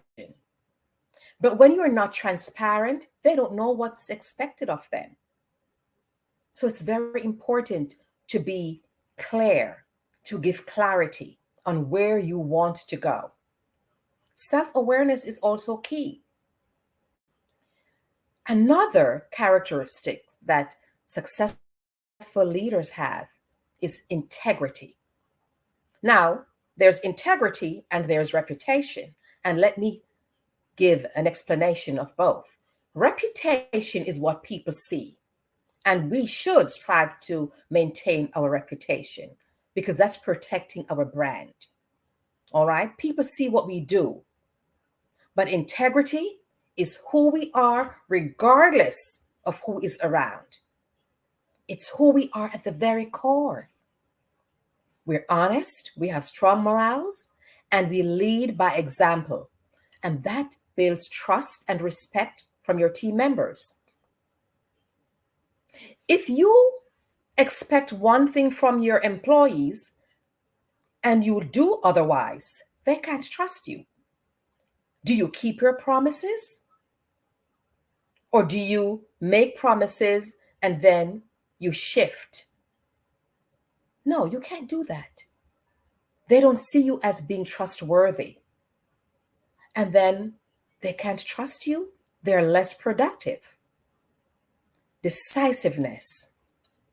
Strong leaders make difficult decisions every day, and they do so promptly and firmly using expert input. This demonstrates confidence and earns support from their peers and teams. It is important to put people in leadership positions who are decision makers, not people who are going to be going back and forth, but are very decisive, because sometimes immediate actions is necessary. Communication skills. Practice active listening. Successful leaders practice active listening. They listen to understand and not listening to interrupt, to put their thoughts in. They listen, they weigh the pros and cons, and then after they listen, they give their feedback. They share their thoughts. Be transparent in your communication. Let me explain something to you. A few months ago, I ran into this young lady, and she shared with me that she went to work on Monday morning and she did not see her pictures or any of her personal belongings on her desk or in her drawers. When she went to her manager to ask what's going on, that's when the manager communicated to her, well, I'm moving you to a different location on the floor. I'm putting you on another team where I think you'll be a better fit. Now, wouldn't it be better if she had a one-on-one conversation with this employee and explain to her her decisions, have an open dialogue, open, transparent communication, and said, I think you'll be a better fit on this other team. I think you will flourish over there. You will add value there. Wouldn't you think that's a better idea than to wait until the day off and let her find out that way? How can she trust her? How can this employee flourish? How can she thrive? She's going to be thinking, what next? So that leads to decreased productivity, because performance is going to be decreased and productivity will be decreased. And when that happens, think about your revenue for your company. Collaborate. Be transparent. This helps you to connect with your teams and provide clarity, and it builds loyalty and trust. These successful Black business owners embrace accountability. First, they hold themselves accountable before they hold their team members accountable. When they themselves make mistakes, they take ownership. They don't try to point fingers and cast blame on someone else. Everything rise and fall on leadership. Dr. John C. Maxwell. So you as a leader should embrace accountability and take ownership for what happens on your watch. Hold your employees accountable for goals, and conduct drives results. Another characteristic is optimism. These strong leaders demonstrate and embrace positivity and confidence that goals can be achieved. And goals can be achieved if you show your teams how to set strategic, smart goals. And you provide them with the training that they need to accomplish these goals so that you can benefit, your organization can benefit. That's a win-win for both. And this energizes and motivates the teams when you are optimistic. You have trust in them. It empowers them. You learn the skill of delegation. First, find team members who you can trust, give them the adequate training, and you can prepare them for delegation. Here is the thing: great leaders create great leaders. You should always be looking to create leaders in your organization. And you empower them to lead others. It builds loyalty, it builds trust, and it heightens morale. You build stronger teams. You have an understanding of a diverse perspective, and this allows connection and inclusion. And speaking of inclusion and diversification, let us dive into the differences and similarities among or across two generations. And these are differences across generations, Gen X's and the Gen Z's. All right? You cannot lead every generation similarly. They have different styles. What I encourage every leader to do is give your employees a personality assessment to identify their personality style, their communication styles, so that you and their strengths and weaknesses. You want to identify those strengths and weaknesses so you can teach them how to lean into their strengths.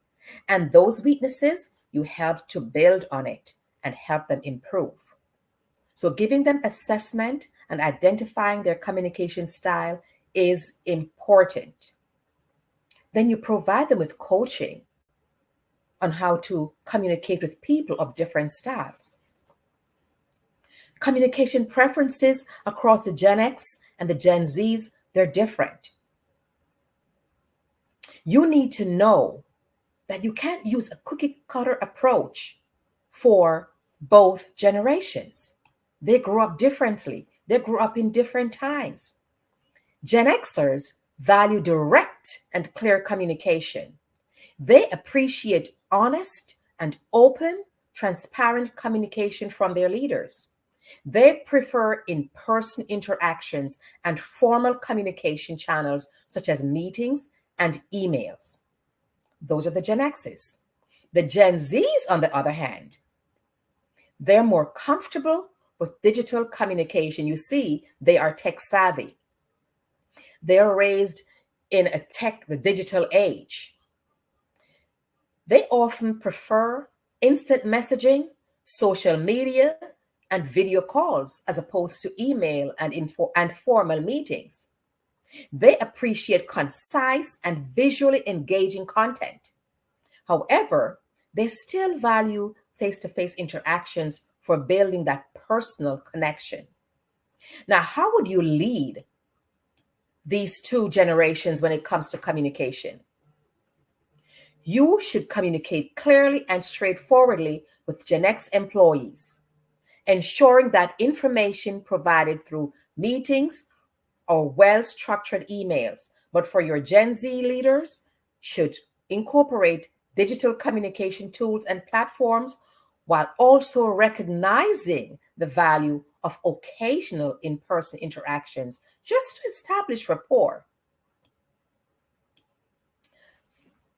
When it comes to work-life balance with Gen X and Gen Z employees, for Gen X employees, work-life balance is important. They value flexibility and autonomy in their work schedules. They're often seeking stability and security in their careers, and they aim to balance their professional and personal lives. All right, the Gen Zs, they place a strong emphasis on work-life integration. They want you to integrate both. They're comfortable with technology, and they blur the lines between work and personal life.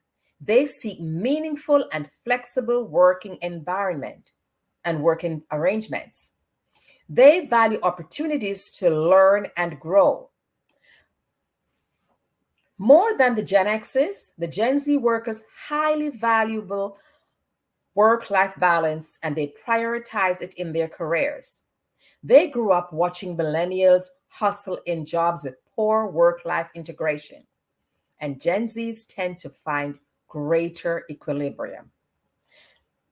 Another thing, surveys have shown flexibility is one of the most desirable work attributes for Gen Zs. They want flexibility. They want to have a fluid work schedule between remote and office work so that they can effectively manage their personal lives. Personal life is very important to our Gen Zs because they feel that with digital connectivity, they see no reason why they can't work productively from anywhere at non-traditional times. For example, they don't see why they can't start early, then log off their computers, enjoy their personal life, and log on later in the evenings, as long as they're getting the work done. They want that fluidity. They desire roles that engage their passions and provide meaning. For them, it's not just a job. They want meaningful work, and it's about purpose for the Gen Zs. They are not willing to sacrifice their values or their relationships or their well-being for work. They seek employment that aligns with their lifestyles and their interest. Rather than deriving their entire identity from work, Gen Zs consider their jobs as just one aspect of a rich, multidimensional life. They are spearheading cultural shift away from a constant hustle. All right. So organizations that provide Gen Z's flexibility and purposeful work and reasonable workloads will have high engagement levels. That's what they want. And if they don't get it, you're going to have a high turnover in your organization. How would you lead them? Leaders should respect the work-life balance preferences of Gen X by providing flexible scheduling options and supporting their need for stability. With the Gen Zs, you should offer opportunities for skill development and provide work environment that allows for work-life integration. Recognize that they might appreciate different ways of working. So the Gen Xs, they want a work-life balance, and the Gen Zs, they want work-life integration. The next thing is feeding your feedback and recognition. Let's look at how the Gen Xs approach that, as well as the Gen Zs. Gen Xers value recognition for their experience, expertise, and contributions. They appreciate constructive feedback and opportunities for growth. They view regular feedback to understand their progress and areas for improvement. So they welcome regular feedback because they want to see how they're progressing. Gen Zs, on the other hand, they seek frequent feedback and recognition for their efforts, and they appreciate both positive reinforcement and constructive criticism. They are motivated by opportunities to learn and advance quickly in their roles.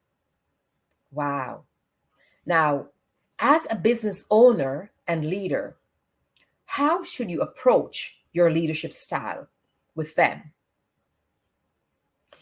You should provide consistent feedback and recognition to your Gen Xs. Acknowledge their experience and provide opportunities for professional development. On the other hand, for your Gen Zs, you should offer timely feedback and highlight their achievements and provide a clear pathway for growth within the organization. So there's a difference in how you lead Gen Xs and Gen Zs. Let's look at the leadership style, how Gen Xs and Gen Zs view leadership styles. Gen X responds well to hands-on leadership approach that provides clear expectations and guidelines. They appreciate leaders who are knowledgeable and experienced, and they respect a collaborative leadership style effectively. That works well for the Gen Xs. Collaboration. The Gen Zs, on the other hand, they value inclusive and participatory leadership. They want to be involved in how you lead them. They respond positively to you if you're open to their ideas and encourage innovation, and if you provide a sense of purpose for them. They appreciate you if you give them access and if you are approachable. So when leading Gen Xs, you would need to adjust your leadership approach. Exhibit a hands-on approach when you're working with your Gen Xs. But for your Gen Zs, you want to encourage a participatory leadership style that fosters creativity and involve them in your decision making and communicate the greater purpose of their work. Remember, the Gen Zs, they want work that is meaningful, that aligns with their passion and their purpose. So keep that in mind. All right. Technology usage. Gen X employees, they adapt to technology because we all have to embrace technology no matter what generation we are in, right?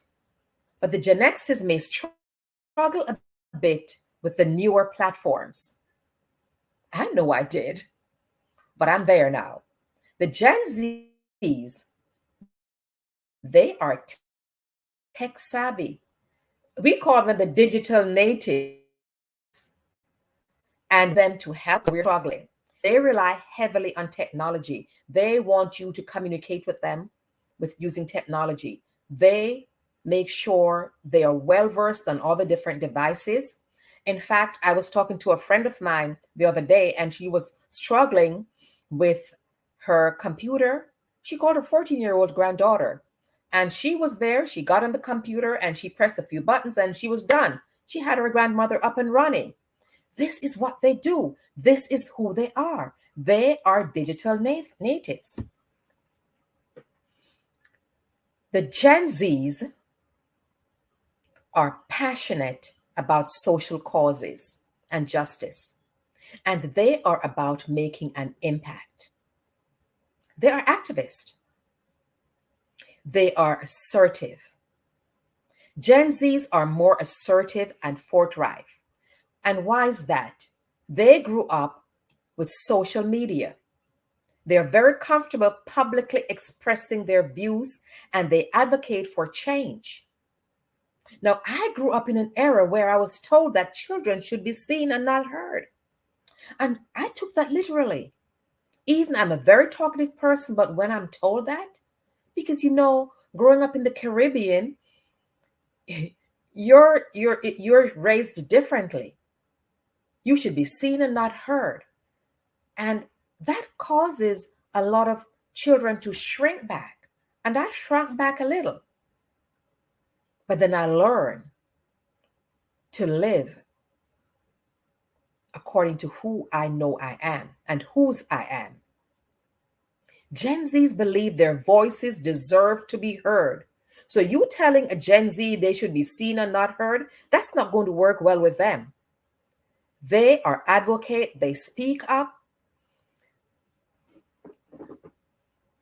Back then, the same problems that we face in the workplace, millennials and Gen Xs faced them, but they were not outspoken. They did not speak up as much for themselves. But the Gen Zs today, they're very much outspoken.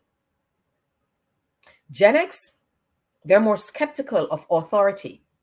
They will directly question leadership decisions, but in a less confrontational manner than Gen Zs.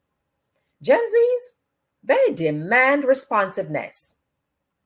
If their desires are not addressed, they may escalate advocacy through protest or they quit. Unlike older generations like millennials and Gen Xs, Gen Zs expect a dialogue and compromise.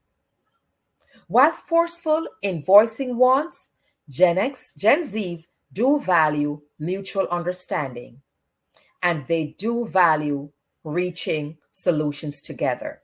So even though they may voice their opinion and voice their desires, they want to come to a solution together. So overall, Gen Zs have high expectations for being heard and for influencing outcomes. With social consciousness and causes, Gen Zs are particularly uncompromising. They prize open communication, transparency, and meaningful change.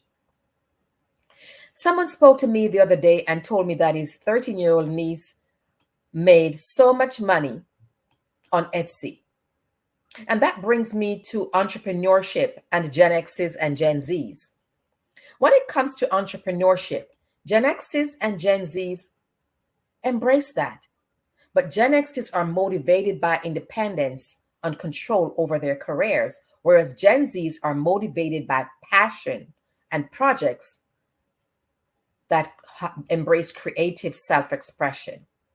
Gen X's will carefully research and build business plans before launching their business. But the Gen Z's, they're more likely to jump in with a minimum viable product to test ideas. Okay? Gen X's use entrepreneurship to capitalize on their experience and expertise, while Gen Z's leverage their youthful energy and digital skills because they're tech savvy. Gen X build networks and partnership carefully over time, while Gen Z, they harness their online networks and influencer marketing. They're out there. They like to express themselves, and they do that in social media. It's who they are. That's their approach. When it comes to Gen X, they seek work-life balance despite the demands of entrepreneurship. But the Gen Z, they accept work-life integration, that is, work-life blend together. Gen Z views failure as a learning opportunity, and they are willing to pivot. So, in summary, to wrap this up, here are some key takeaways. Leaders must embrace a moral authority level of leadership. They should include competency, consistency, courage, and empathy. Organizations that provide Gen Z's flexibility, purposeful work, and reasonable workloads will have high engagement levels. It promotes true work-life integration for Gen Zs, and they deliver returns in innovation, loyalty, and productivity. Work-life integration for them, not a balance. Compared to other generations, Gen Zs tend to be more entrepreneurial. They're comfortable with change, and they insist on aligning their work and their personal lives because they grew up with more economic caution and responded poorer to traditional hierarchical manager style. So offer Gen Z's work that matters, offer them flexibility, and offer them room for growth. That is key for them. It's who they are. They're digital natives. So once you embrace that, you will have happy, loyal team members on your team. I thank you for your attention.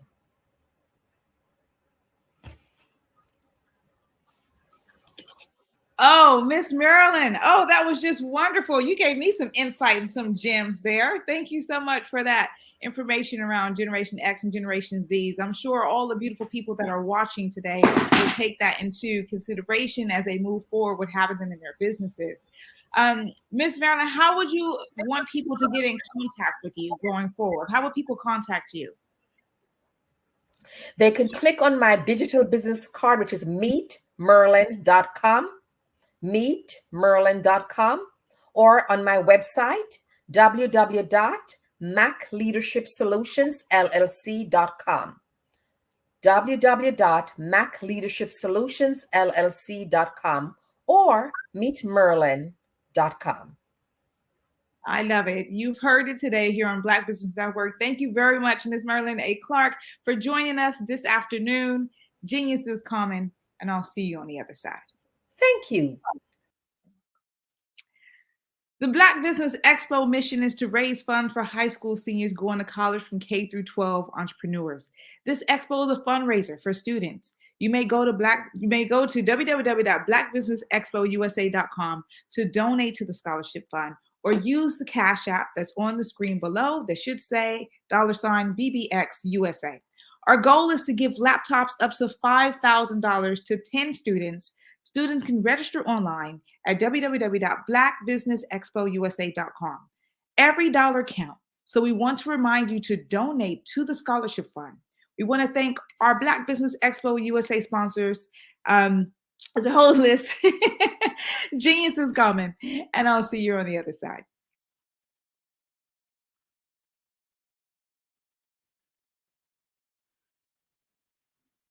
I'm Kennedy Harris. My genius is being an entrepreneur. I'm the CEO of K-Lock, a company where I develop my very own line of kids supplements. I currently market my multivitamin for kids to help combat weak immunity. During the pandemic, research has shown that having a strong immune system is key to fighting off disease. My vitamins are for kids, but adults can benefit from them as well. I'm adding a proprietary blend to my supplement line. I want to create my own blend so that I have a competitive edge in the marketplace. Staying healthy is important to me so that we live longer and have healthier lives. My website is klockproducts.com. That is K-L-O-C-K. Genius is common.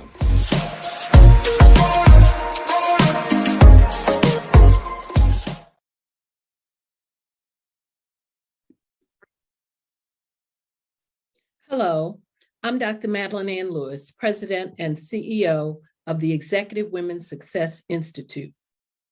And my genius is helping women accelerate the path to success. You know, I was blessed to have strong women in my life who encouraged, motivated, and pushed me to do my best and to never even think about giving up on my dreams. So I say to women, we must show up to rise up. We have talents and potential, but who will see them if we don't speak up and get noticed? I know that women are a tremendous resource on this planet, and there is nothing more fulfilling than helping a woman tap into her full potential. I do this because I want to be a part of helping as many women as I can to show up, to rise up. I do this because genius is common. Hey, it's your girl Colette V. Smith. The V is for victory.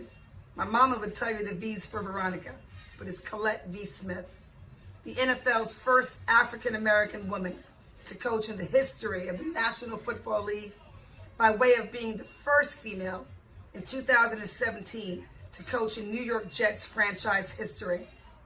Today, I'm the founder of Believe in You Incorporated. Believe in You Incorporated. I got here because I didn't limit myself. I started thinking freely, living life freely. Don't limit yourself. Unleash your power, the power that God created you to be and to have. I got here because I didn't just follow a path. I created my own. You can do the same thing. You know why I know this? Because genius is common.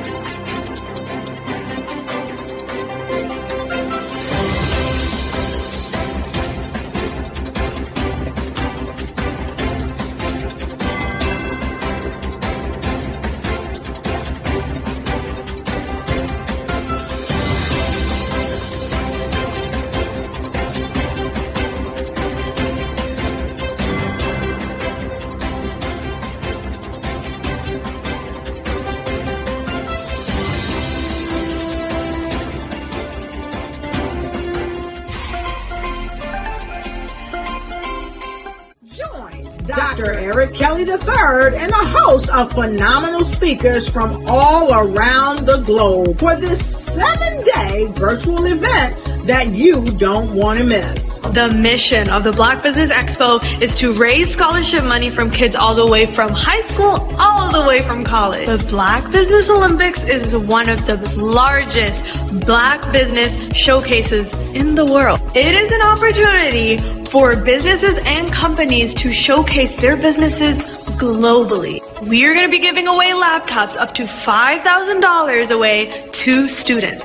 Again, I'm Olivia Appleberry, the founder of 2 Cents Finance and one of the speakers for the expo. I am so excited to see you there. For more info, go to www.blackbusinessexpousa.com or call 919-308-9090 and hope to see you there. I am Black business. From the moment I wake until the time I sleep. Yes, I am Black business. I am Black business. Tell me, are you Black business? I am Black business. Do you support Black businesses? Listen, I support Black business because I am Black business.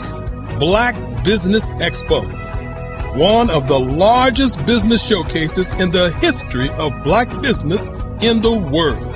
The world! Sign up today at www.blackbusinessexpousa.com or call 919-308-9090. I am Black business. I am Black business. From the moment I wake until the time I sleep, I am Black business. I am Black business. Are you Black business? I am Black business. Do you support Black businesses? I support Black business because I am Black business. Black Business Expo, one of the largest business showcases in the history of Black America in North Carolina.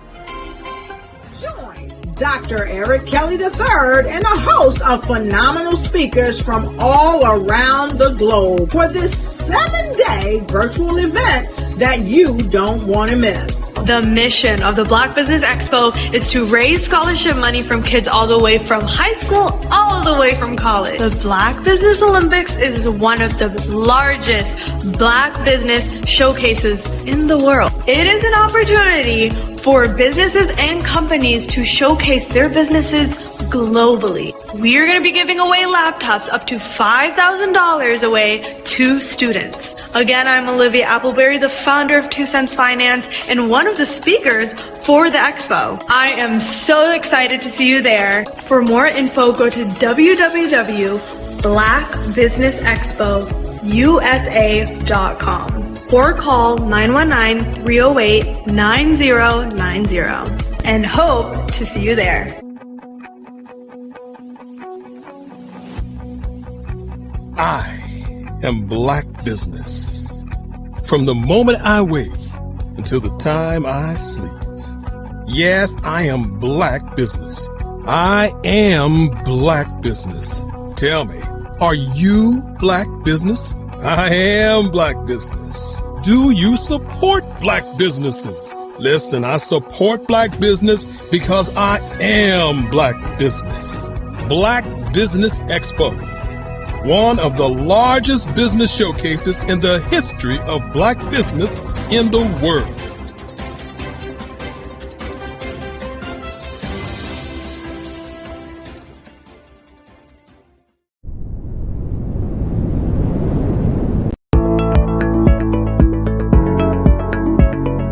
Prepare for what's coming and dominate in economic winter. Stand strong and thrive by showcasing your great products and services globally through the Black Business Network and Black Business Olympics. The Black Business Network has showcased over 2,000 companies with over $7 billion in sales each year. Over 10 million attendees have viewed the rebroadcast each month. Through the Black Business Olympics, unique styles of business training and mentoring are turning students into business owners and entrepreneurial warriors who will dominate in any economy. Gain the ultimate advantage of the Black Business Olympics, 7 days of unbelievable topics and speakers speaking around the globe. Donate your time and experience to provide expertise and scholarships to students worldwide and change the world. Now, more than ever, new insights, tools, strategies, and capabilities are needed. This is your chance for a major presentation to the world. Fill out the form and join the more than 2,000 speakers who have presented to over 200 countries. Join the Black Business Network streaming live into the Metaverse, STEM City, Black Multiverse Enterprises, Hulu, Amazon, YouTube, iHeartRadio, Apple, Facebook, LinkedIn, Pod TV, IBM TV, Spotify, and Google Podcasts. Sign up today. Spaces are limited, and we will see you there.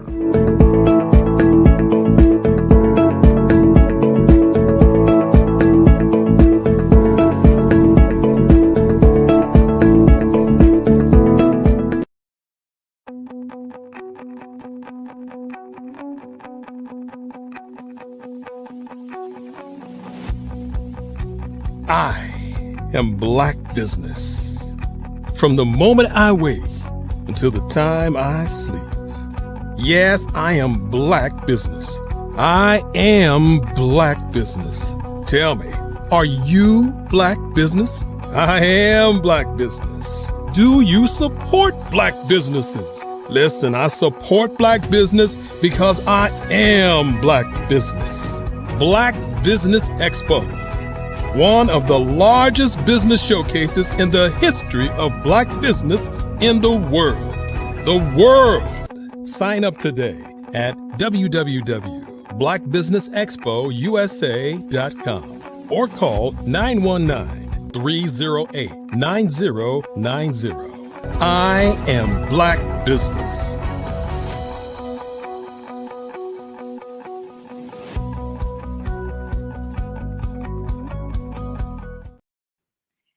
Good afternoon, business owners, entrepreneurs, thought leaders, and corporations. Welcome to the Black Business Network. My name is Spiritual Teak, and I'm your business moderator for this afternoon on the Black Business Network. The Black Business Network is a 24-hour network showcasing Black businesses, Black owners, entrepreneurs, and thought leaders worldwide. We have speakers from North Carolina, London, Singapore, Africa, Japan, and cities all over the United States.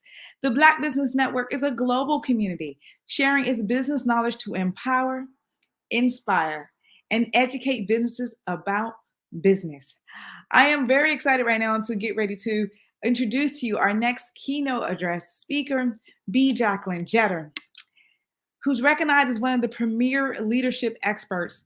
B. Jacqueline Jeter is a highly sought-after keynote speaker, best-selling author, and transformational growth strategist. She's unarguably one of the most empowering, entertaining, and voices in motivational speaking today.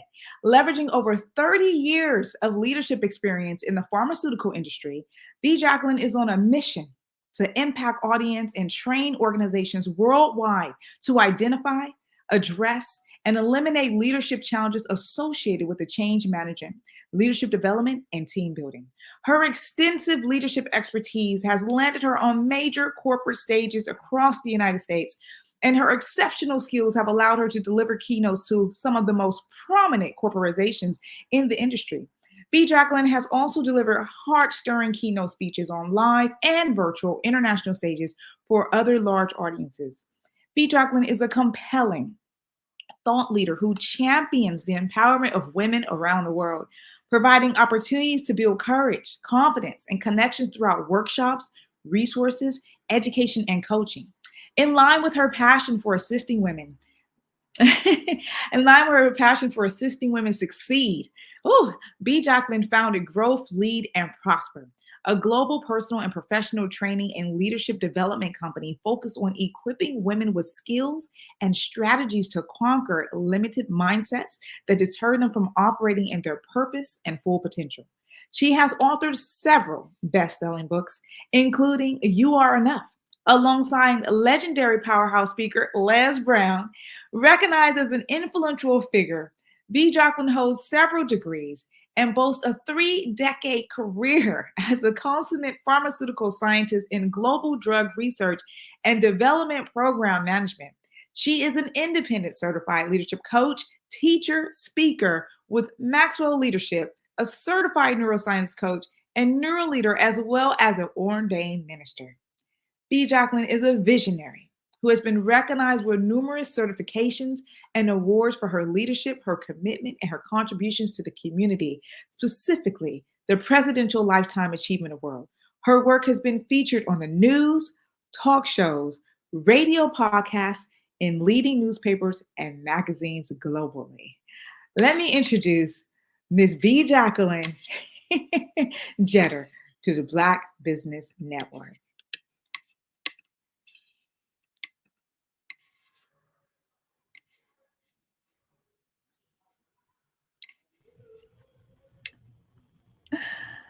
Oh my goodness. Ms. B. Jacqueline, I had such a mouthful. My cheeks start to hurt because it's such I'm like, what amazingness that we have here. I was like, what happened to the screen? Dr. Kelly was pulling me back and forth. So, so sorry for the delay, but thank you for having me today. Thank you for having me today. Awesome. Awesome. Genius is coming, and I'll see you on the other side.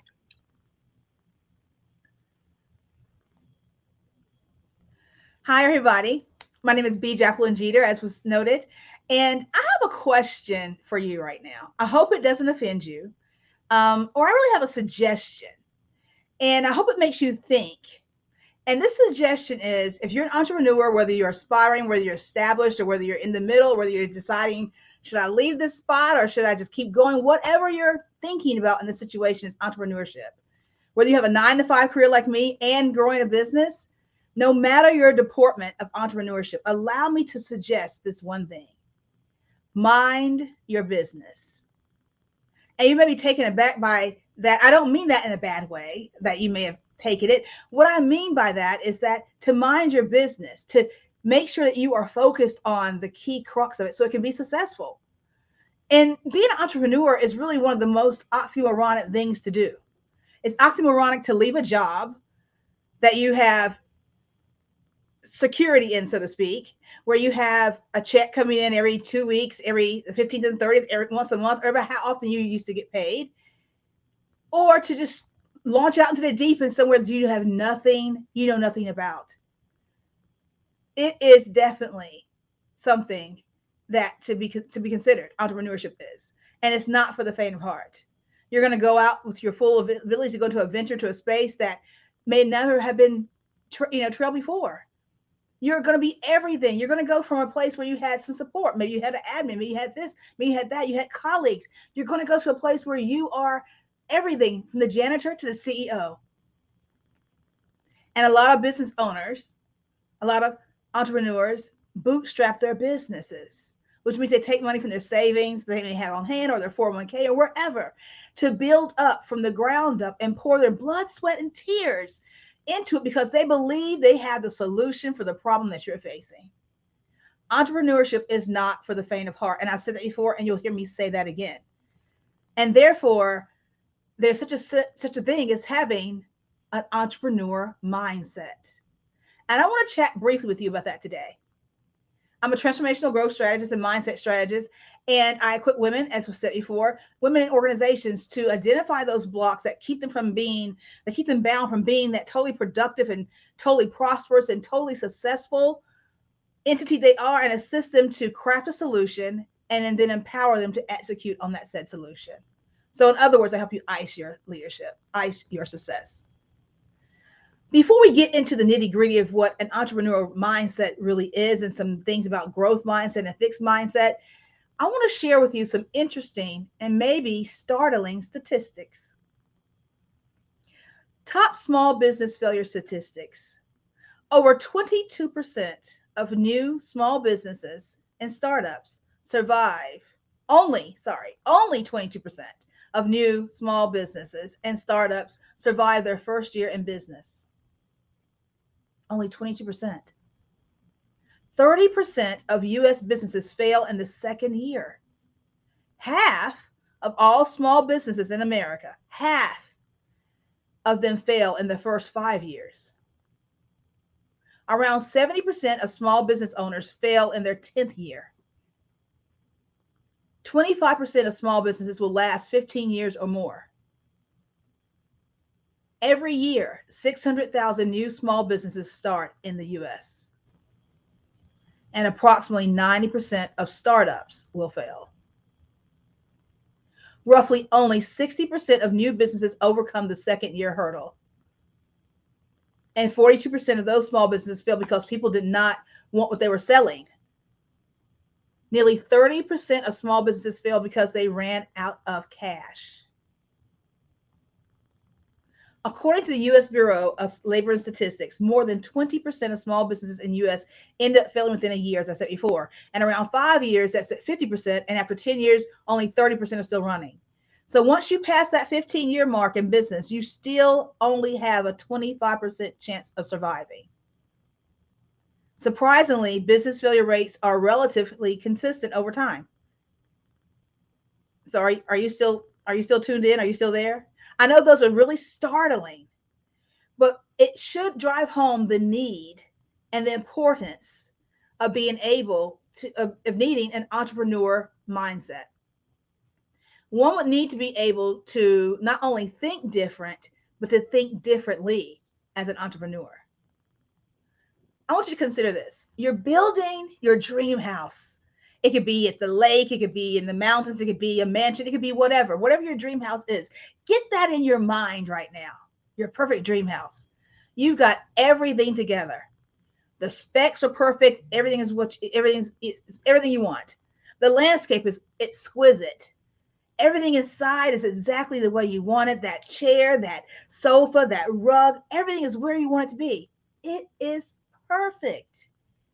Now imagine coming home or waking up and you're looking at a big hole in the ground. Everything's collapsed into this hole. I'm going to let that sit there for a minute while you get the visual of that. Your dream is now just sucked into a hole. You see, the reason why it probably collapsed is because the foundation of it was not sure. The first thing that happens when building a home is they go and prepare the ground to be able to support the house that's going to sit there. They prepare the ground, that they put in the footings, they put it, and they lay the foundation. They map it out and they lay the foundation. And then they wait for the foundation to kind of set a little bit. And then they start building. What is the point of building your dream home when you don't have a good foundation? The same thing goes for when you're building your business. When you don't have the right foundation or a good foundation, over the years, those statistics could be yours, where you're looking at a failure. And even with a good foundation, the same thing could happen. Over time, with a good foundation, even in a home, you'll see cracks in the ceiling. You may see a crack here, or maybe a door doesn't close normally the way it used to, it may stick or something like that. Or maybe a pin rolls across the table when it used to stay static. Those are clues that tell you that something in the foundation has shifted, and it probably needs to be looked at. It may not be anything major, but you do need to do an assessment of what it is, right? The same thing happens with our lives, with our jobs, with our businesses. And as entrepreneurs, you have to notice the signs. But first, the first thing you need to do is to make sure that your business is built on a sound foundation. So that foundation is the foundation that I'm talking about. It's the foundation of our mind, our mindset. It's the soil which supports the growth of our lives. That is why it's important to have a healthy and positive mindset. The mind is a very powerful tool, and it ultimately determines who you are as a person. It's also known as mindset. This, sorry, earrings moved. This frame of mind, it impacts how you make sense of the world as well as of yourself. So in other words, a mindset is a set of beliefs and thoughts which influence the way you handle any given situation. It pretty much dictates your personality, helping you sort out what's what and what's going on around you and what you should do about it. It helps you with your life experiences and things like that. And those life experiences, along with genetics, do come together to help frame your attitudes and beliefs. And since both of those have an important part to play in mindset, it helps you to know that what those two factors are all about. So first off, I'm going to get a little bit about attitude before we get into the entrepreneurial piece. But your attitude is something that how you feel about it, about something, especially when it shows in the way you behave. So your attitude can have different components, such as an emotional component or how something or someone makes you feel. You first want to say, oh, they have a bad attitude about that. That's just how they feel about that situation. Then there's that cognitive component, which is how you or what you think about a subject. That's finally followed by a behavioral component, which shows how you behave when you're confronted by a subject. Then there are your beliefs, and they are merely feelings of certainty about something.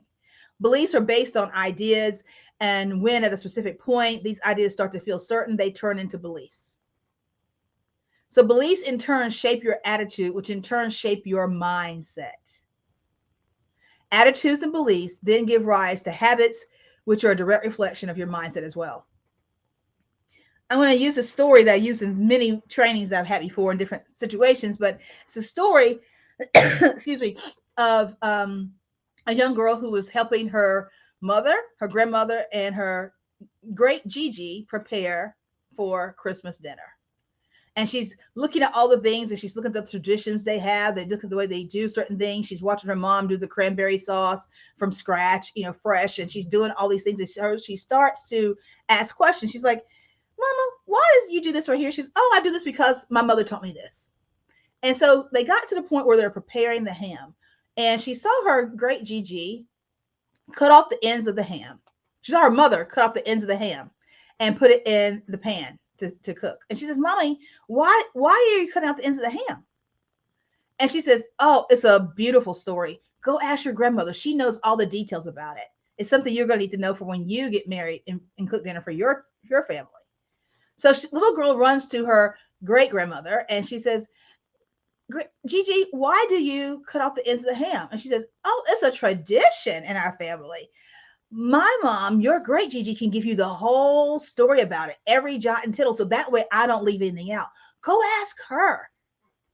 So little girl goes on into the kitchen, into the living room, and asks her great Gigi, great Gigi, why does Mama cut off the ends of the ham? She said that Grandma could tell me and Gigi could tell me, but then they told me that you have the whole story, and I want to know what the whole story is so I can do that when I get married and have a family and cook the ham for Christmas.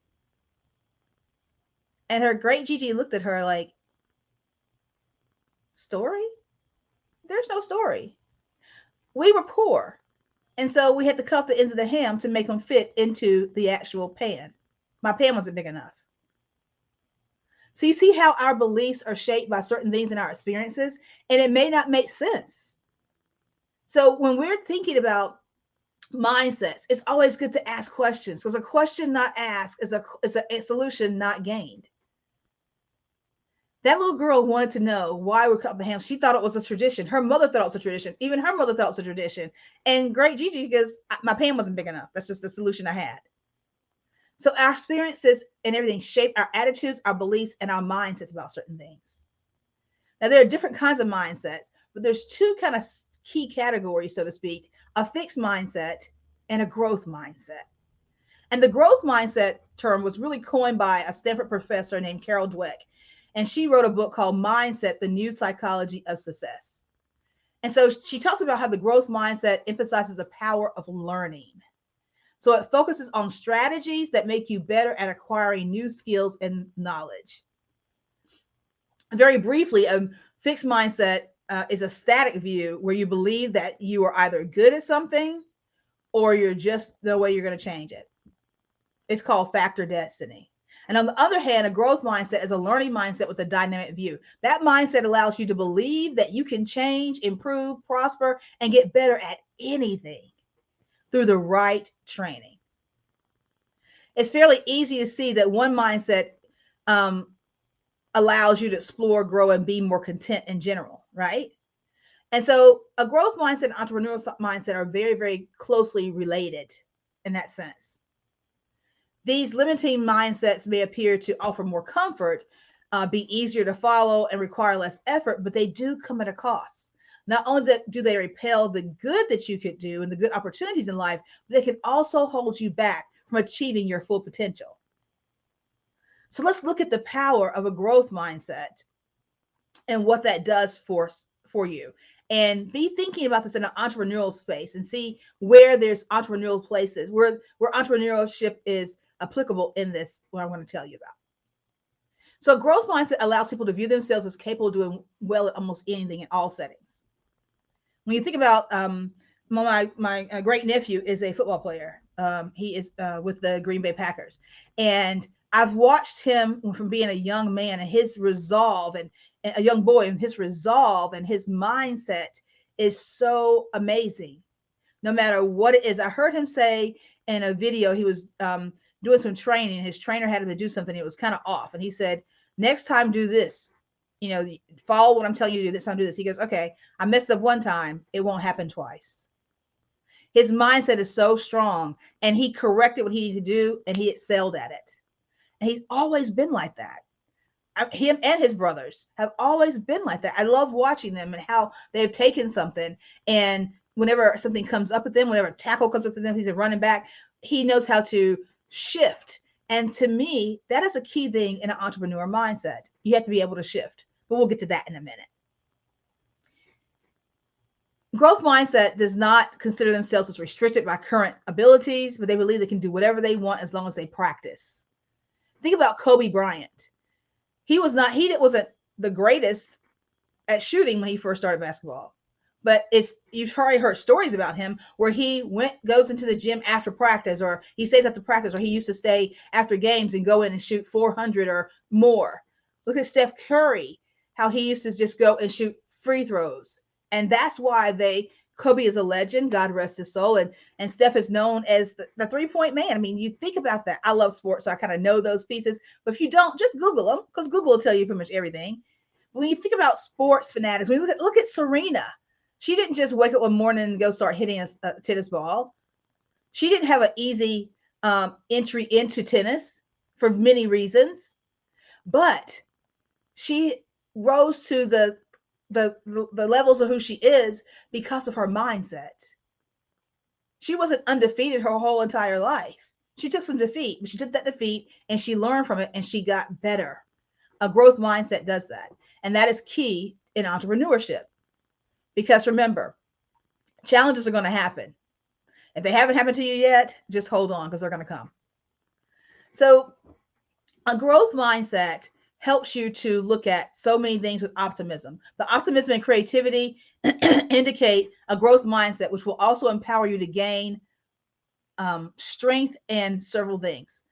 A growth mindset allows you to believe that their basic abilities can develop through hard work and dedication, that our brains and talents are merely starting points, and they allow us to build on this. The key thing about having a growth mindset is that person is willing to try out new things, because you know your success depends on your effort and not your innate ability.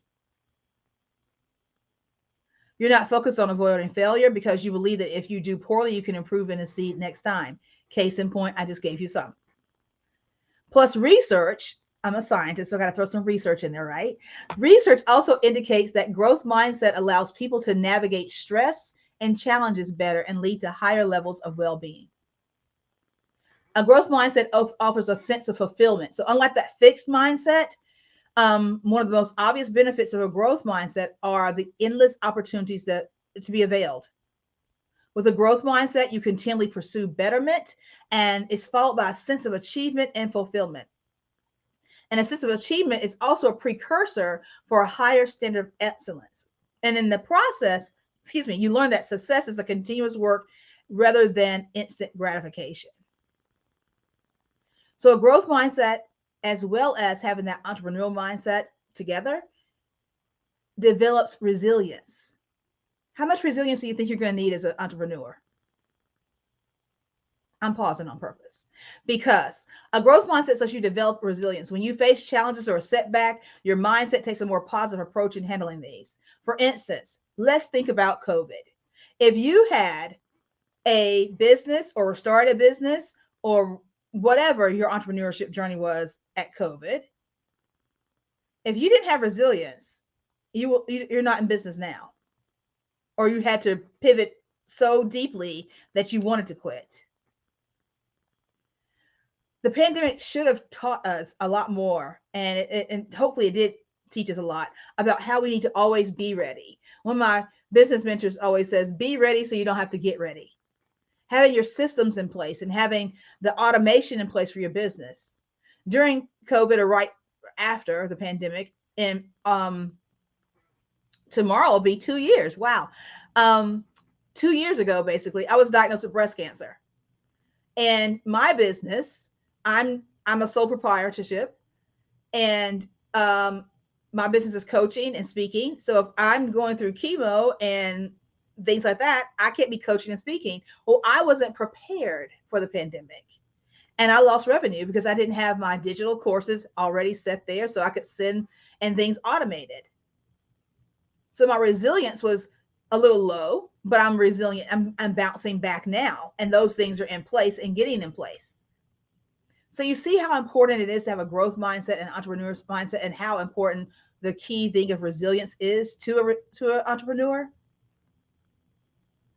It is important. I want you to think about this. Again, I'm a coach, I'm a strategist, and I'm also a scientist, and I'm a teacher. So I want you to think about this. I want you to write this down. If you're driving, don't do it because no one needs you to be out on the side of the road.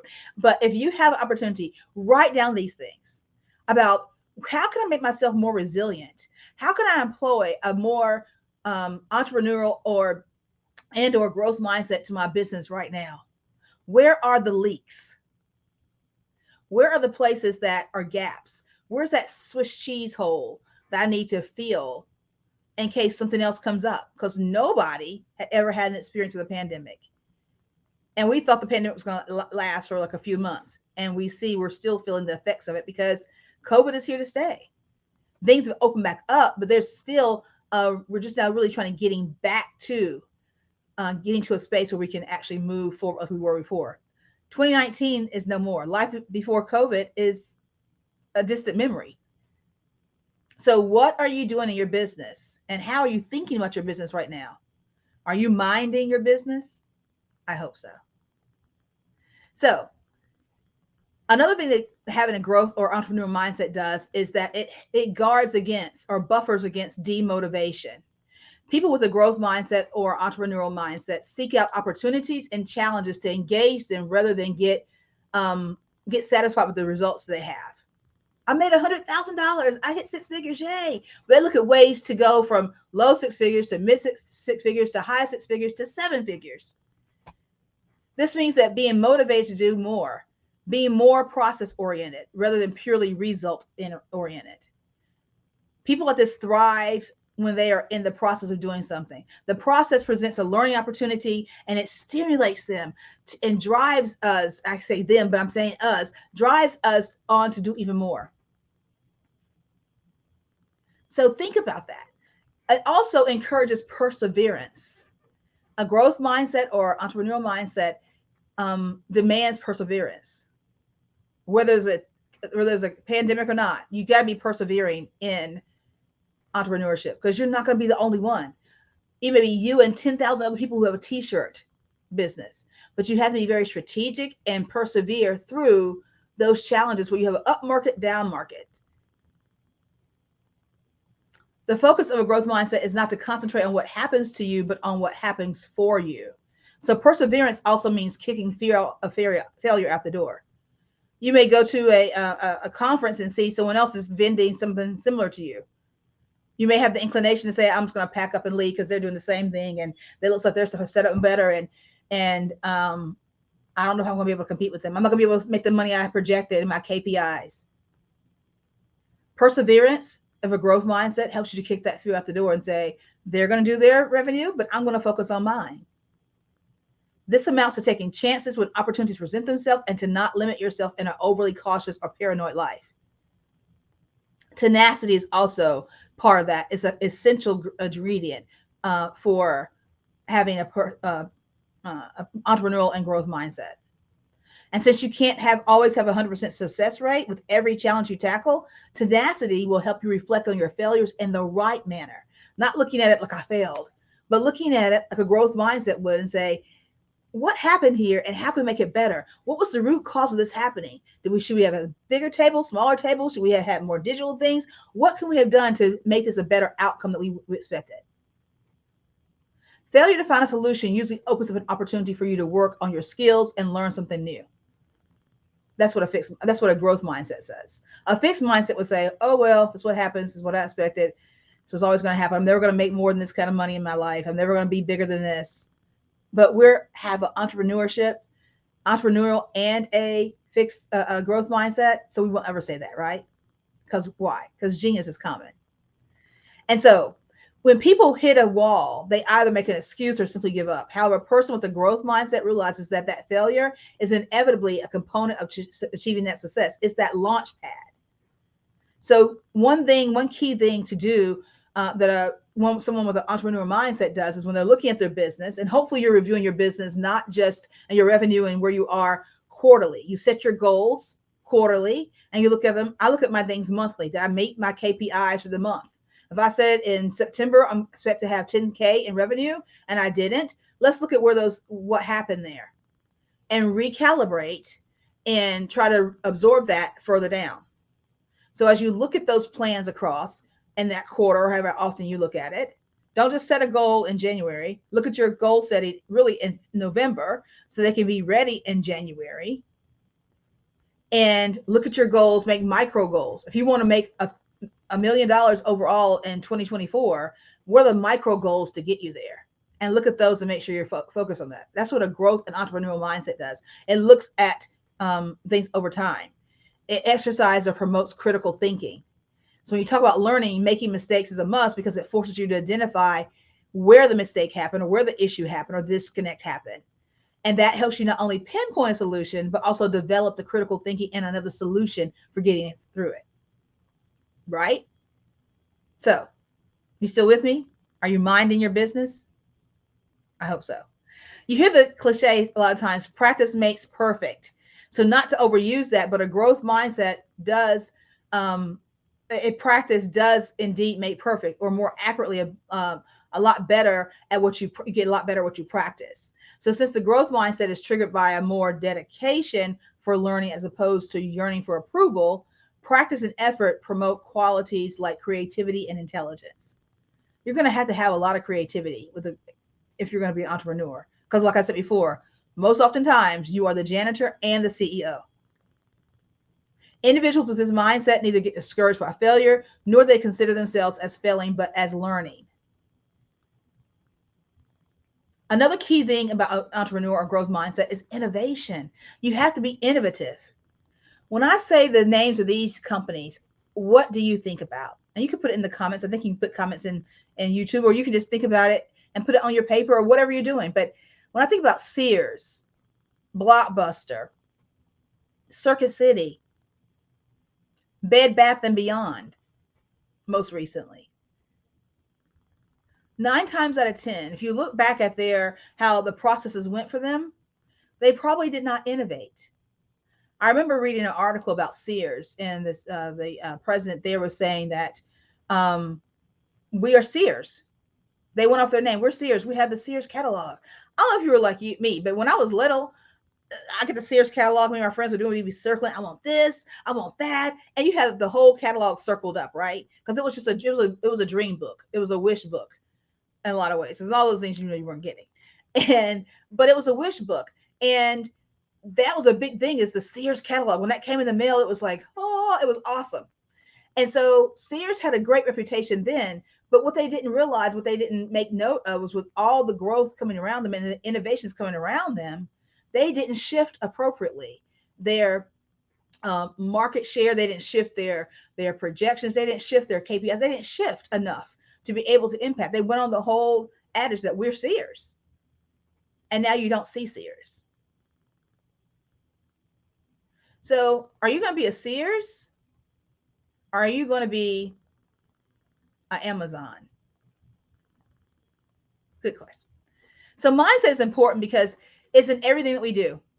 Your individual mindset can open doors for you, or also can set serious limitations based on your beliefs, we talked about before, and approach in different scenarios. So that means that your mindset can help you spot opportunities that can equally trap you in self-defeating cycles.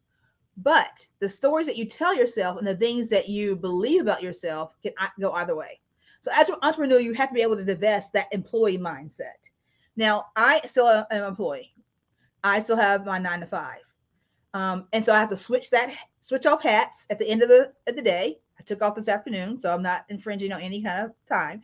But I have to switch those hats off because I have to be able to get in the right mindset. Because as an employee, I have support, I have this, I have that, I have all the accoutrements.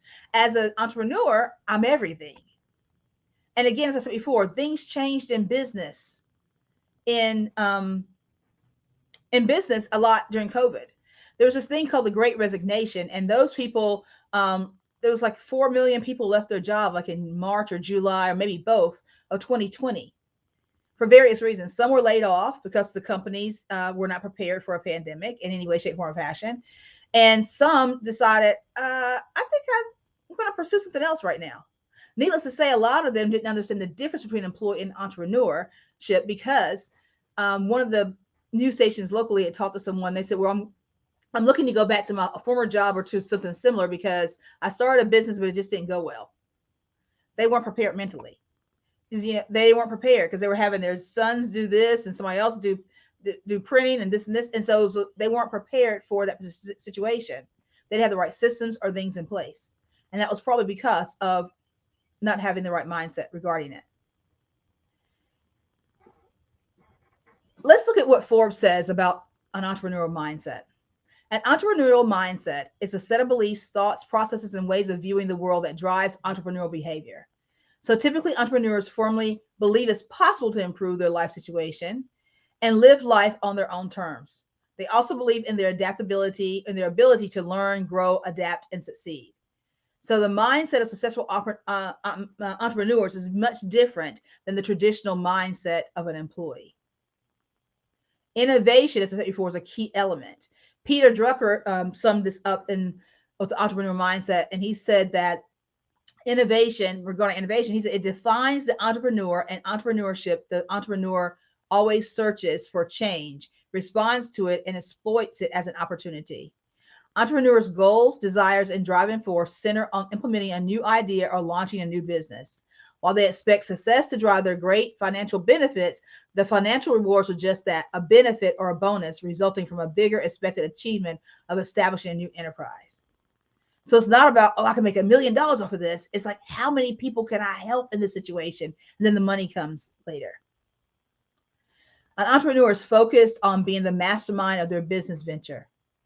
The fact that they can bring home some new organization or product and to being built from the ground up is the primary motivation. Think about, why did you start your business? Think about that. Why'd you start it? Those with entrepreneurial mindsets construct their own plans, and they drive the success based on their own thoughts and opinions. They're not trying to climb a corporate ladder. What they're doing is they are focusing on bringing innovation. Those who work from an employee mindset are focused on the big piece of the big picture, while the entrepreneur owns the big picture. While those in employment, as myself, seek leadership, and we are great leaders, it's the leadership under the tenets of an already defined structure. As an entrepreneur, you're the visionary. It's a blank slate. You're the visionary of your business. You're all those things unless you have employees. Like I said before, you're either the janitor all the way to the CEO. So those are the kind of things to think about. The entrepreneur mindset is conditioned to accept accountability in all situations. If something happens, it's me. Go see finance. Well, I'm the finance department. Okay, go see HR. Well, I'm the HR department. You're everything. So regardless of the root cause of the problem, an entrepreneur must drive the solution, because in the end, it is their enterprise, and they both must get it going to keep it running by using the talents and the resources they have. As a visionary, entrepreneurs create and own the ladder of their success for the organization. They determine how many rungs are going to be there, how wide each rung is, how short it is, how whatever it is. I'm going to have 5 employees, 1 employee, 10 employees, 100 employees. It depends on the success of your business. But you have to be able to be ready and focused to grow in that space. Because a lot of times we're not. A lot of times we're thinking, I thought when I made this money, it would go here. But you have to remember this. Entrepreneurs need to understand, and you do understand this, that when you have revenue come in, a lot of times you have to reinvest that into the business to make it what it is. So you might not be replacing that corporate salary immediately.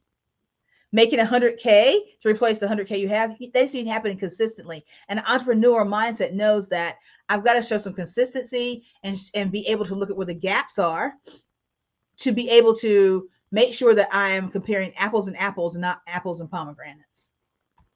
Those kind of things that may send people back to corporate America when things they didn't realize or they didn't project or plan for.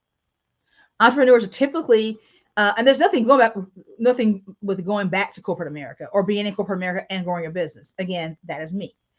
I'm just saying, for you as an entrepreneur, what is going to be your mindset of making sure your business is set up on the right foundation to ensure that it is viable and it doesn't fall into one of those statistical categories. Entrepreneurs are typically confident enough with their vision and abilities that they are not intimidated by the skills of the people they employ. A good leader knows that they don't have to know everything. They put experts around them who know the things they don't know, or maybe even some of the things they do know. But they're able to coalesce those efforts and coalesce those talents in order to take the vision forward and to be able to vision cast for the whole group.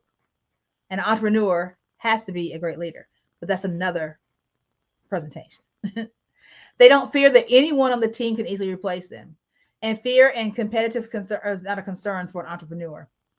So those with entrepreneurial mindsets welcome the input of the smartest, sharpest individuals available and rely on those people without fear to take the vision and transform it into reality. Entrepreneurs are confident enough to learn and to lean on others to implement that vision. Therefore, entrepreneurs understand when things don't work, they must quickly look at the mistakes, find ways to use them for the good of the planned endeavor, and make sure that they're able to implement that with leadership and finesse that they need to. I want to share with you a quote from Thomas Edison. He says, "I have not failed. I've just found 10,000 ways that won't work." An entrepreneur has to have that kind of mindset. It's not a failure. It's just another opportunity for you to look at ways that's not working right now. I always say that don't give up, but there are some things that you do need to quit. Think about that. Don't give up, but there are some things that you need to quit. And that's part of my quit method I take people through, because there's some things that we have to do. And we have to be, again, flexible and agile, having that mindset as an entrepreneur to be able to shift when it needs to be shifted, because it may not be the right environment at that time. Think about those companies I mentioned before. Look at the environment we are in now, post-COVID, pre-COVID, and things that were going on during the times that those companies folded. They didn't make the shifts that need to happen, and now they're no longer around. I'll tell you a story real quickly about some time. Real quickly about a situation in my yard. My landscaper, he planted this really nice bush. It's been there for a while, and it was growing to me. It looked really nice, and I said, "I like this bush." He goes, "Yeah, Miss Jack, I want to let you know I'm going to probably have to move this bush. I'm going to tell you about this." And I said, "Well, what's wrong with it?" He said, "It looks like it's growing, but because of how long it's been planted and how old it is, it should be like twice the size it is." So I was looking at the things and looking at how much sun it gets in the soil and everything, and it's not in the right environment for it to flourish. So I'm going to have to move it to the other side of your backyard. And he's the tree, grass, everything whisperer. So I thought, okay, fine, that's fine to do. You can do that. And he's, "Well, I want to caution you. At first, when you see that bush, it may look like it's dying or it's not thriving. But once it adjusts to the pH of the soil and to the right, and to the breeze, and to the right elements of that in its new environment, it will flourish. And it'll probably overtake where it's supposed to be right now." And literally, it looked like it was going to die in a few days. And then about a week later, it was bigger than it was when it was on that side. And then another week later, then a month later, it was gigantic. He had to come and trim it back. So when we're in the right entrepreneur mindset, we have to sometimes change our environment, especially if we're not expected the growth. You may say, well, I don't have these things. I didn't do all this stuff and I have a good business. I'm making 6 figures. But what if your business is supposed to be making 7? Making that shift can be all the difference in the world to the viability of your business, like the viability of that bush. Because if we had moved that bush, it would eventually probably end up dying because it would not have had all the nutrients and all the things that it needed.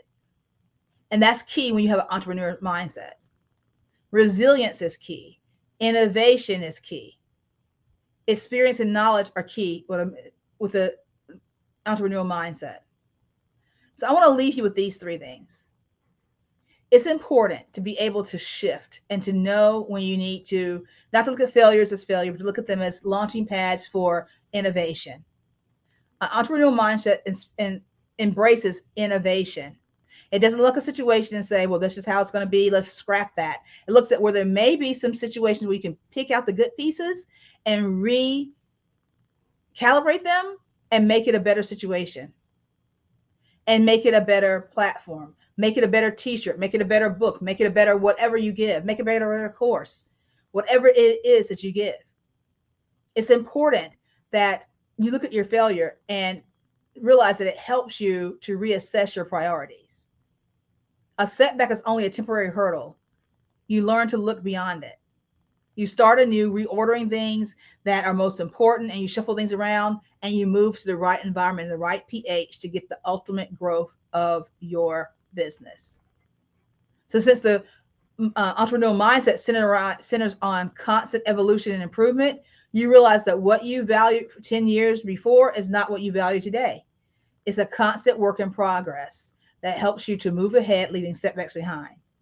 So don't let your failure define you, because you will. I keep talking failure because we will fail in our business. There's no business that's 100% perfect. You will fail in that business, but don't let it be a setback. Let it be something that pushes you forward. And as you embrace the entrepreneurial mindset, remember, you need flexibility.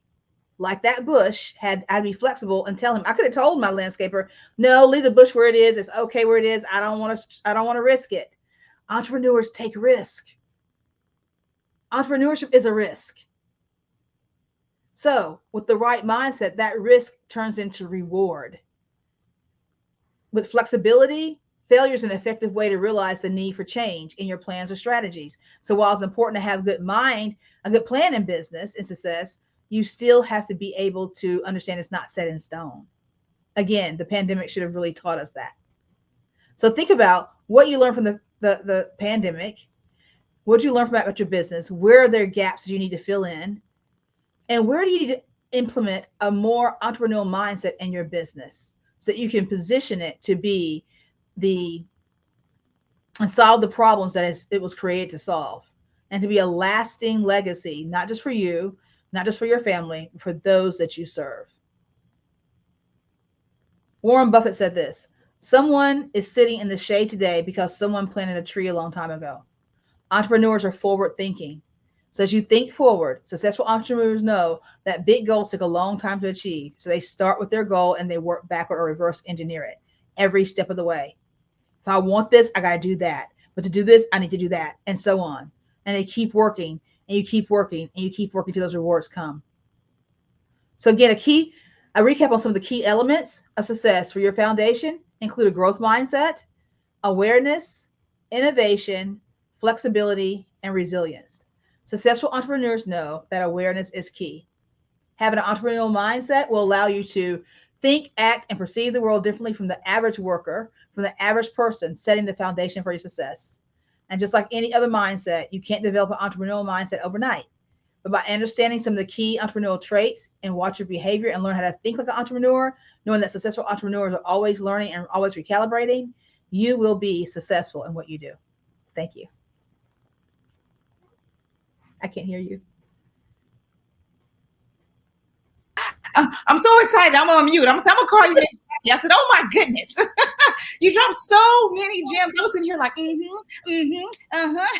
So thank you so much for that inspiration about entrepreneur growth mindset. It's just powerful, the things you said. It really landed because I'm visual. You start talking about, the bush and then moving environments and then having and seeing how it just flourished just by that simple shift from one side of the yard. It's power in everything that you were saying. And I was just inspired by hearing you speak. And I'm excited. I can't even get all my words out.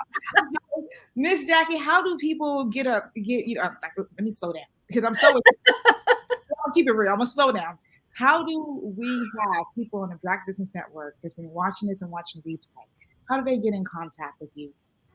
You can get in contact with me via social media. I am B. Jacqueline Jeter on Facebook, Instagram, on LinkedIn. I'm Barbara Jacqueline Jeter on Instagram.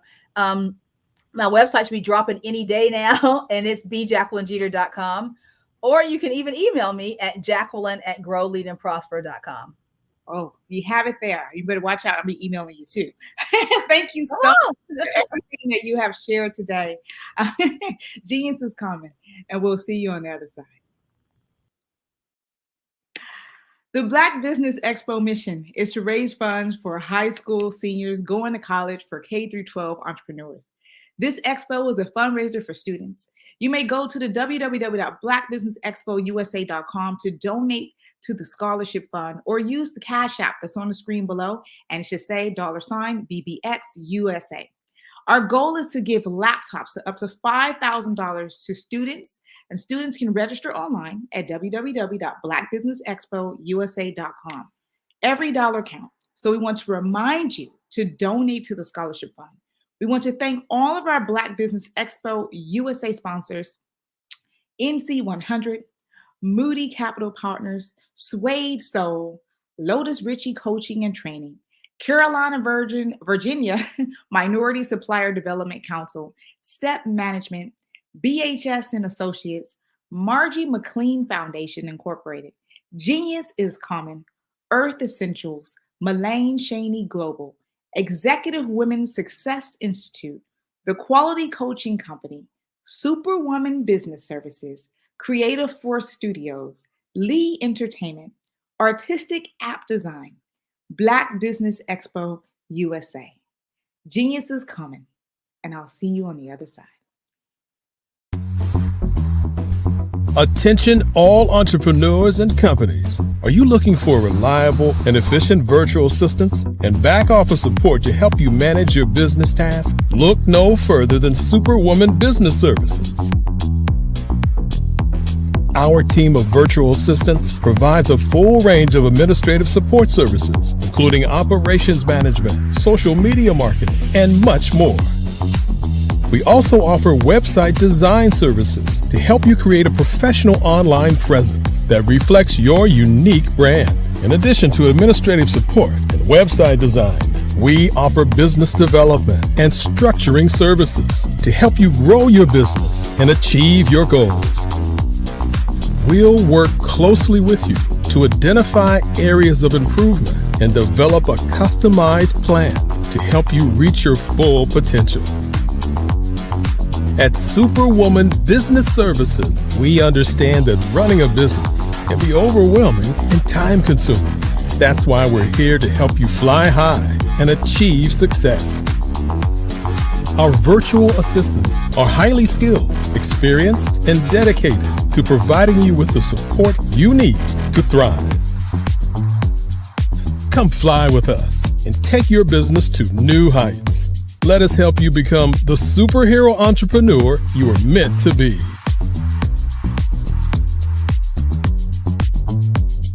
Contact Superwoman Business Services today to learn more about our back office support services. Come fly with us and take your business to new heights.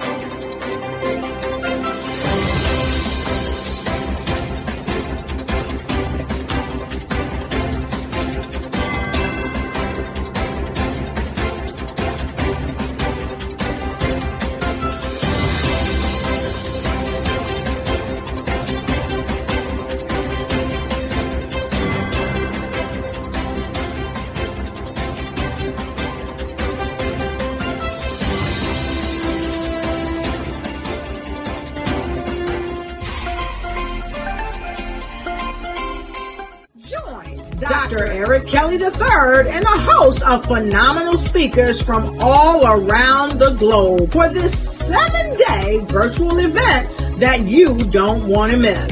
The mission of the Black Business Expo is to raise scholarship money from kids all the way from high school all the way from college. The Black Business Olympics is one of the largest Black business showcases in the world. It is an opportunity for businesses and companies to showcase their businesses globally.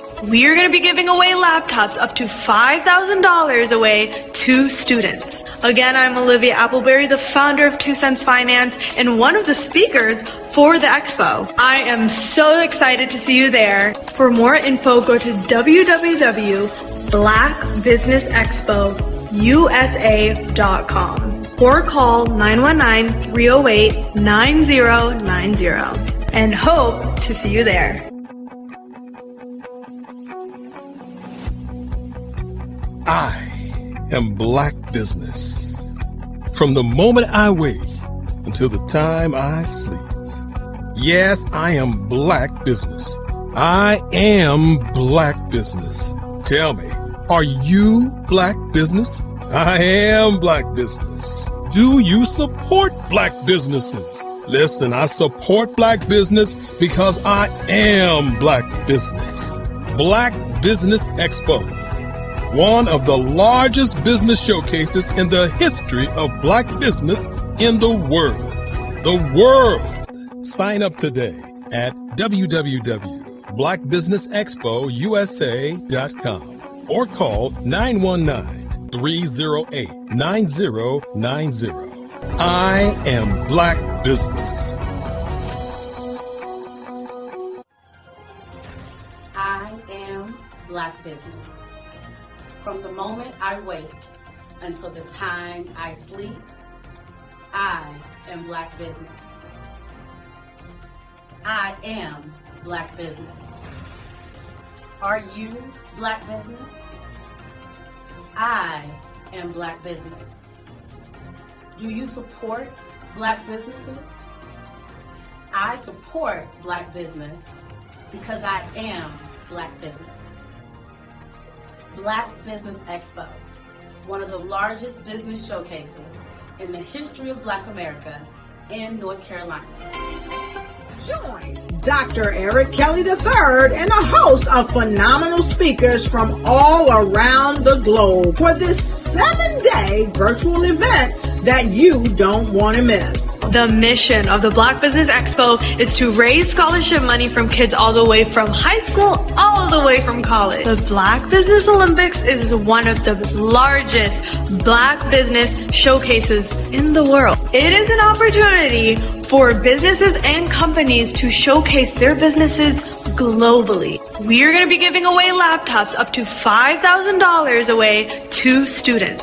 Again, I'm Olivia Appleberry, the founder of 2 Cents Finance and one of the speakers for the expo. I am so excited to see you there. For more info, go to www.blackbusinessexpousa.com or call 919-308-9090 and hope to see you there.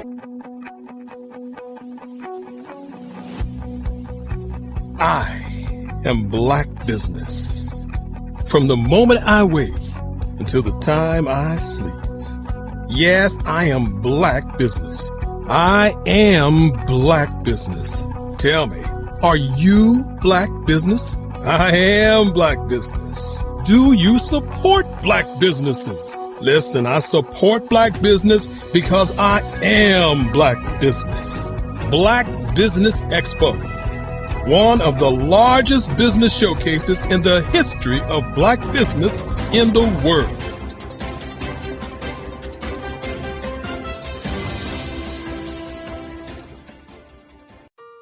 Hello, this is Israel, and I am CEO of Daydreams Interactive and author of Princess Planet. So, genius is common, and as a kid, I loved to daydream. Even as an adult, I love to daydream. And when my daughter became 6 and loved princess characters, but we just could not find the diversity that showed her, we created our own characters. So for instance, you have Princess Nulu right here. Princess Nulu is from Uganda, and her genius is that she loves to take care of animals. She can actually even listen and hear what they say. And then we have Princess Isabella right here. Princess Isabella, she's from Cuba, and her genius is biochemistry. One day she hopes to eliminate disease. Then we have Princess Nia right here. And Princess Nia is based off of my daughter. And she wants to be the greatest dancer alive. So that's her genius. So what's your genius? My genius is my imagination. Genius is common.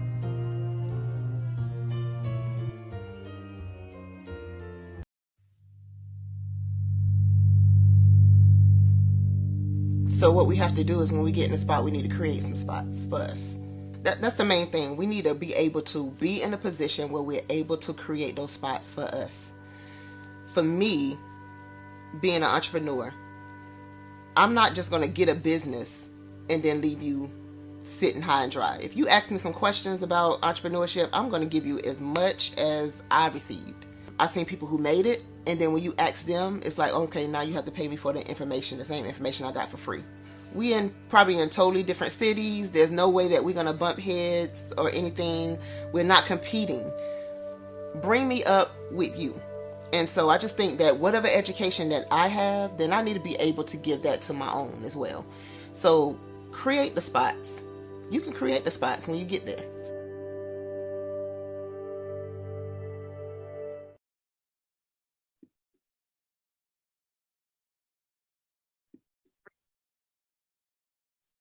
Hello, I'm Dr. Madeline Ann Lewis, President and CEO of the Executive Women's Success Institute. And my genius is helping women accelerate the path to success. You know, I was blessed to have strong women in my life who encouraged, motivated, and pushed me to do my best and to never even think about giving up on my dreams. So I say to women, we must show up to rise up. We have talents and potential, but who will see them if we don't speak up and get noticed? I know that women are a tremendous resource on this planet, and there is nothing more fulfilling than helping a woman tap into her full potential. I do this because I want to be a part of helping as many women as I can to show up, to rise up. I do this because genius is common.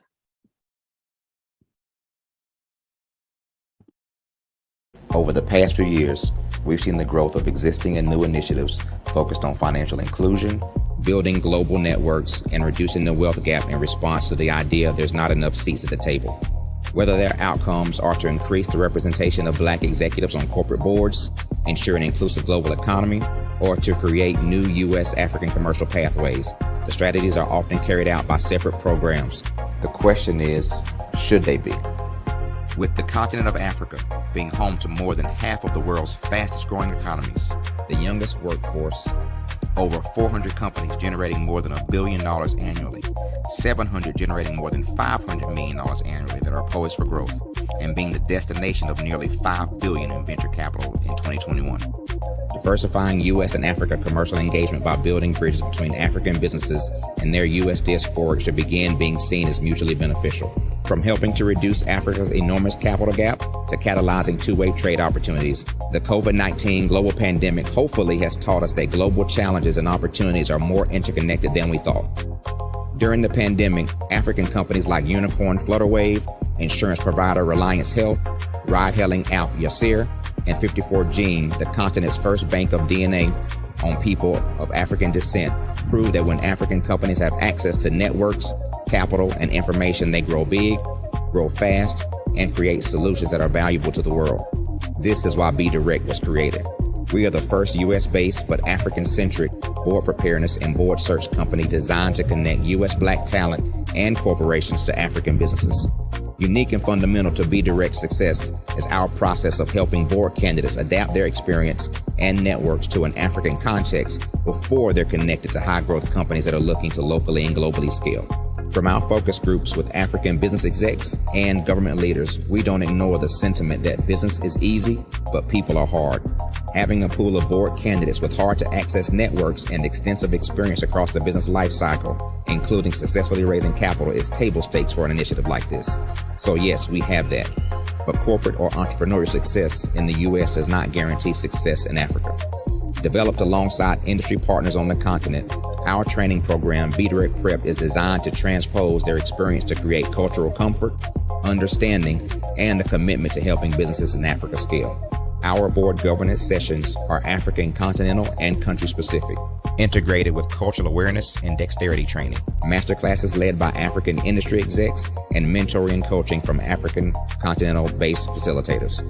But even more unique to Be Direct Prep, we cap off our training program with an immersion trip to help candidates that have not been to Africa before see and feel Africa's complexity and opportunity from African soil. We all know traditional network-based board placement has historically left a lot of us out of ever really being in the paid board pipeline. Our strategy supports the work of many great organizations that are successfully filling seats at U.S. board tables by creating more tables for those that are still left on the sideline. It's time to start seeing the role and value of U.S. Black talent and businesses on the continent of Africa differently. Old perceptions and habits limit economic inclusion. Let's transition Black talent and the African businesses they will support from the periphery of the global economy to its core. Living in a global lockdown, we all know now how fast local and global economies can change, and see the value of having businesses that hire, strengthen local value chains, and even grow globally. Status quo in any form holds back progress. We must democratize U.S.-Africa commercial engagement by socially and economically connecting cultures that have long been disconnected. It's time for Africa's U.S. diaspora to redefine their global value by helping African businesses scale continentally and globally.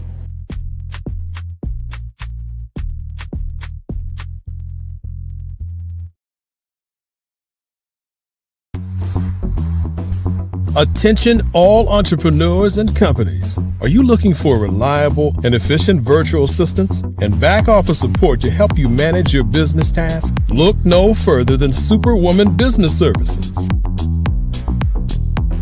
Our team of virtual assistants provides a full range of administrative support services, including operations management, social media marketing, and much more.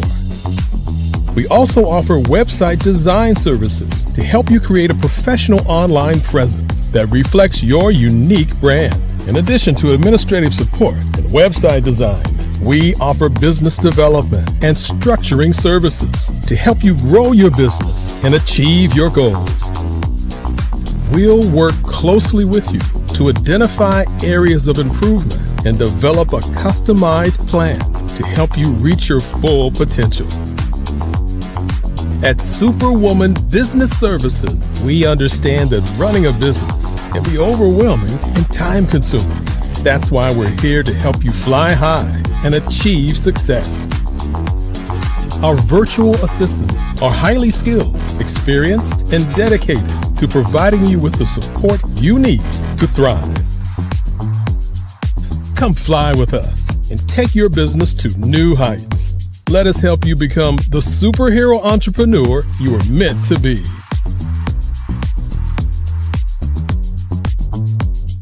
Contact Superwoman Business Services today to learn more about our back office support services. Come fly with us and take your business to new heights.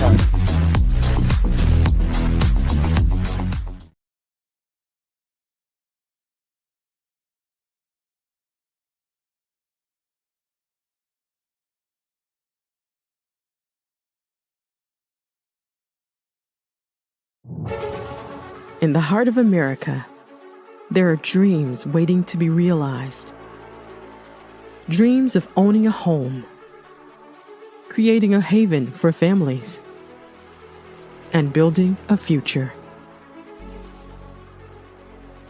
Yet, there are 13 million mortgage-ready home buyers and nearly 20 million renter households who have the credit and income to qualify for a mortgage, but remain left out of the home buying process. These potential home buyers are in urban and rural America, where dreams should flourish.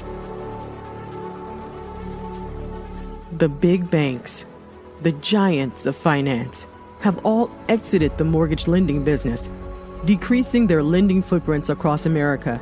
They are no longer present and active in these communities. Instead of offering opportunities for home ownership, some of these banks have chosen a different path. They have decided to become mega landlords. They have chosen to invest billions of dollars in rental homes, leaving potential home buyers with fewer options and stuck in a cycle of renting without the chance to build equity and create a legacy for their families. Here is the shocking truth. A report issued by the Home Ownership Council of America revealed that if lenders were to step forward and serve this underserved market, they could conservatively increase their loan volume by $1.5 trillion. $1.5 trillion. This is a $1 trillion business opportunity, ripe for the taking.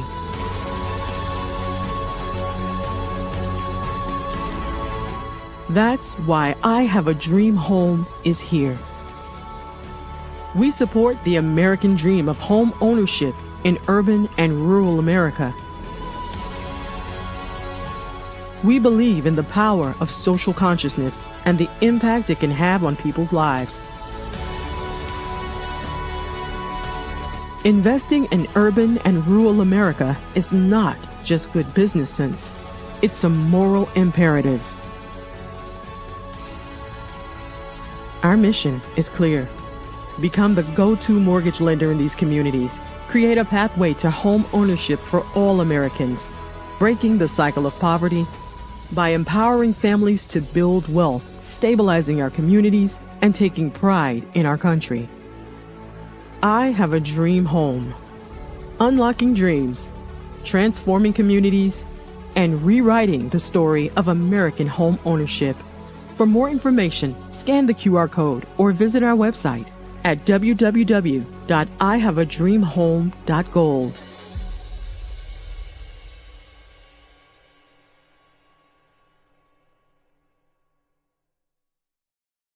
I was born in a little village on the island of Haiti.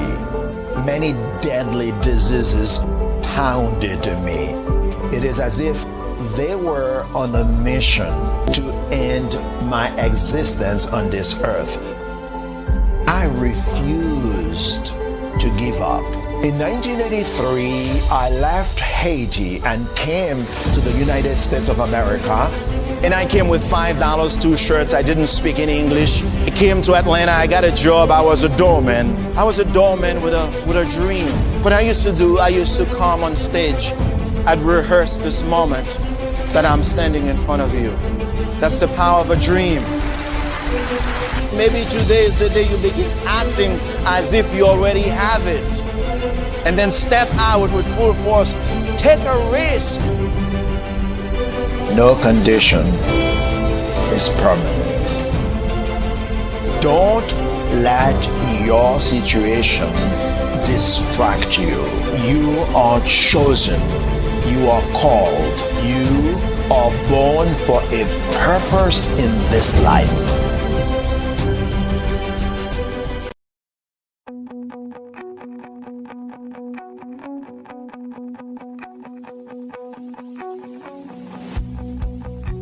I am Black business. From the moment I wake until the time I sleep. Yes, I am Black business. I am Black business. Tell me, are you Black business? I am Black business. Do you support Black businesses? Listen, I support Black business because I am Black business. Black Business Expo. one of the largest business showcases in the history of black business in the world. The world! Sign up today at www.blackbusinessexpousa.com or call 919-308-9090. I am Black Business.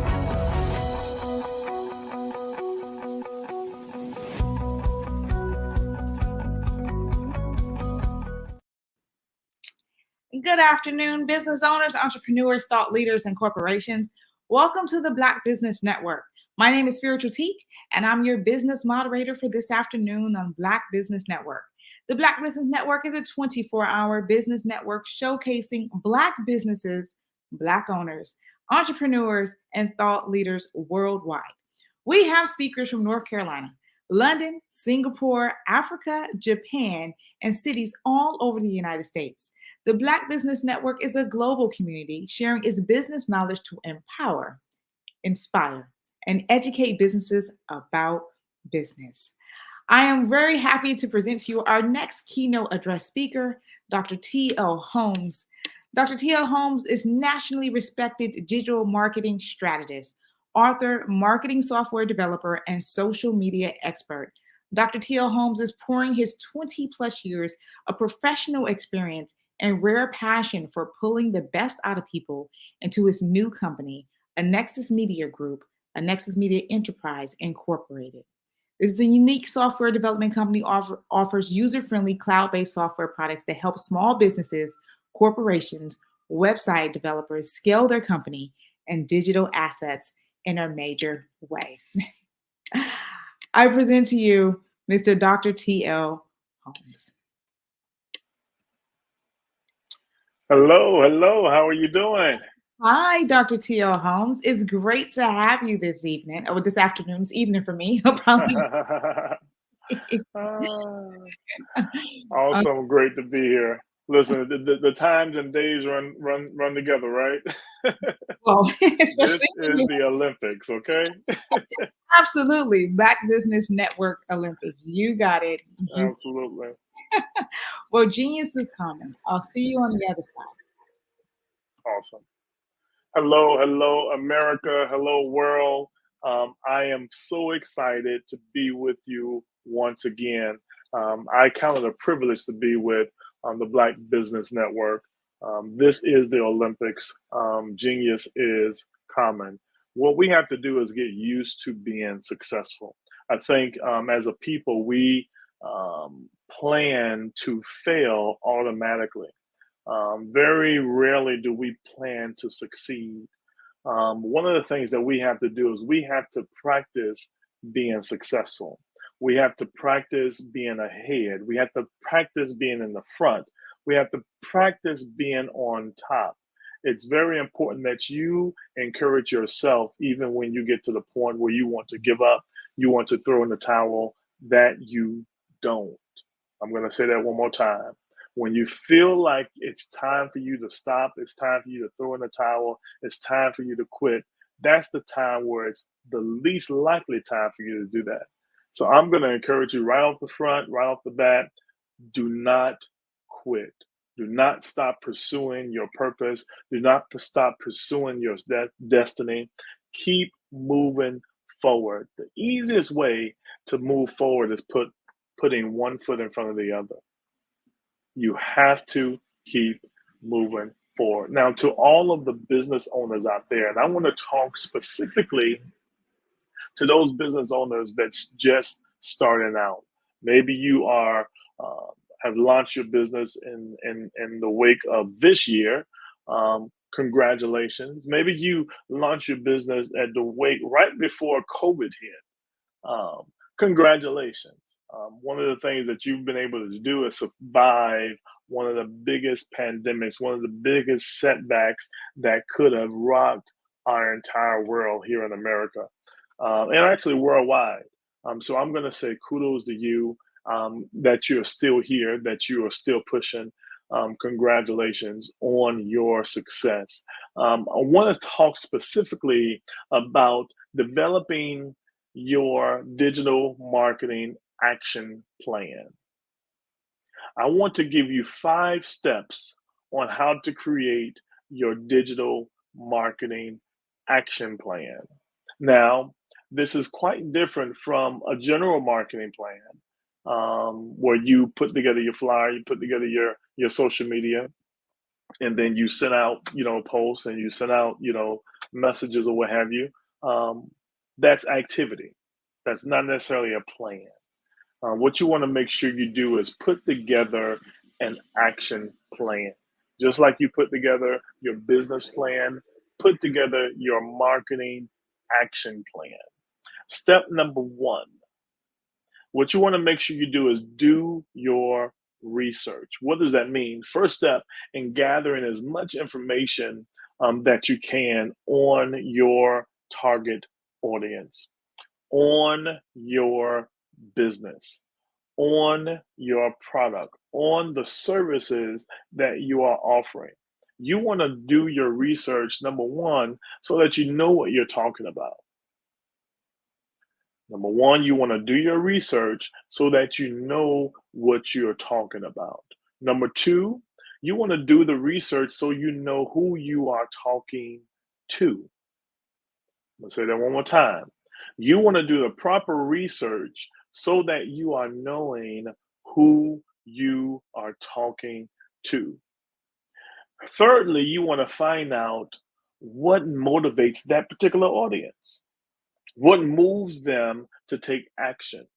One of the things that you don't want people just to get comfortable in is just listen to you talk.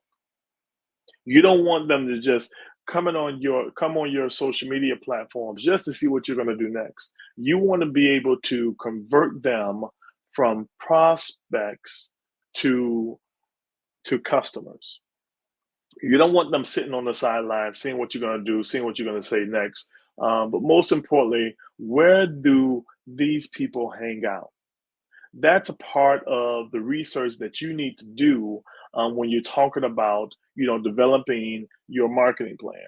One of the things that's important is finding out, does your audience, do they live on Facebook, or do they live on any other social media platform, or what is the platform that they like to communicate the most? You have people that like Facebook, then you have people that like Twitter, or X as we know it now, and then you also have people that prefer Instagram. So when you are looking for your audience, or you're looking to find out who you are going to impact, you're doing the research that's necessary. You also want to find out, where do they hang out? Some people like emails, some people like blogs. So you want to find out where most of your audience hang out at, and you want to pursue that audience. Step number 2 in your entire digital marketing action plan is set an overall digital marketing objective. Set an overall digital marketing goal. What's an example of an objective? One example could be educating your audience on your product.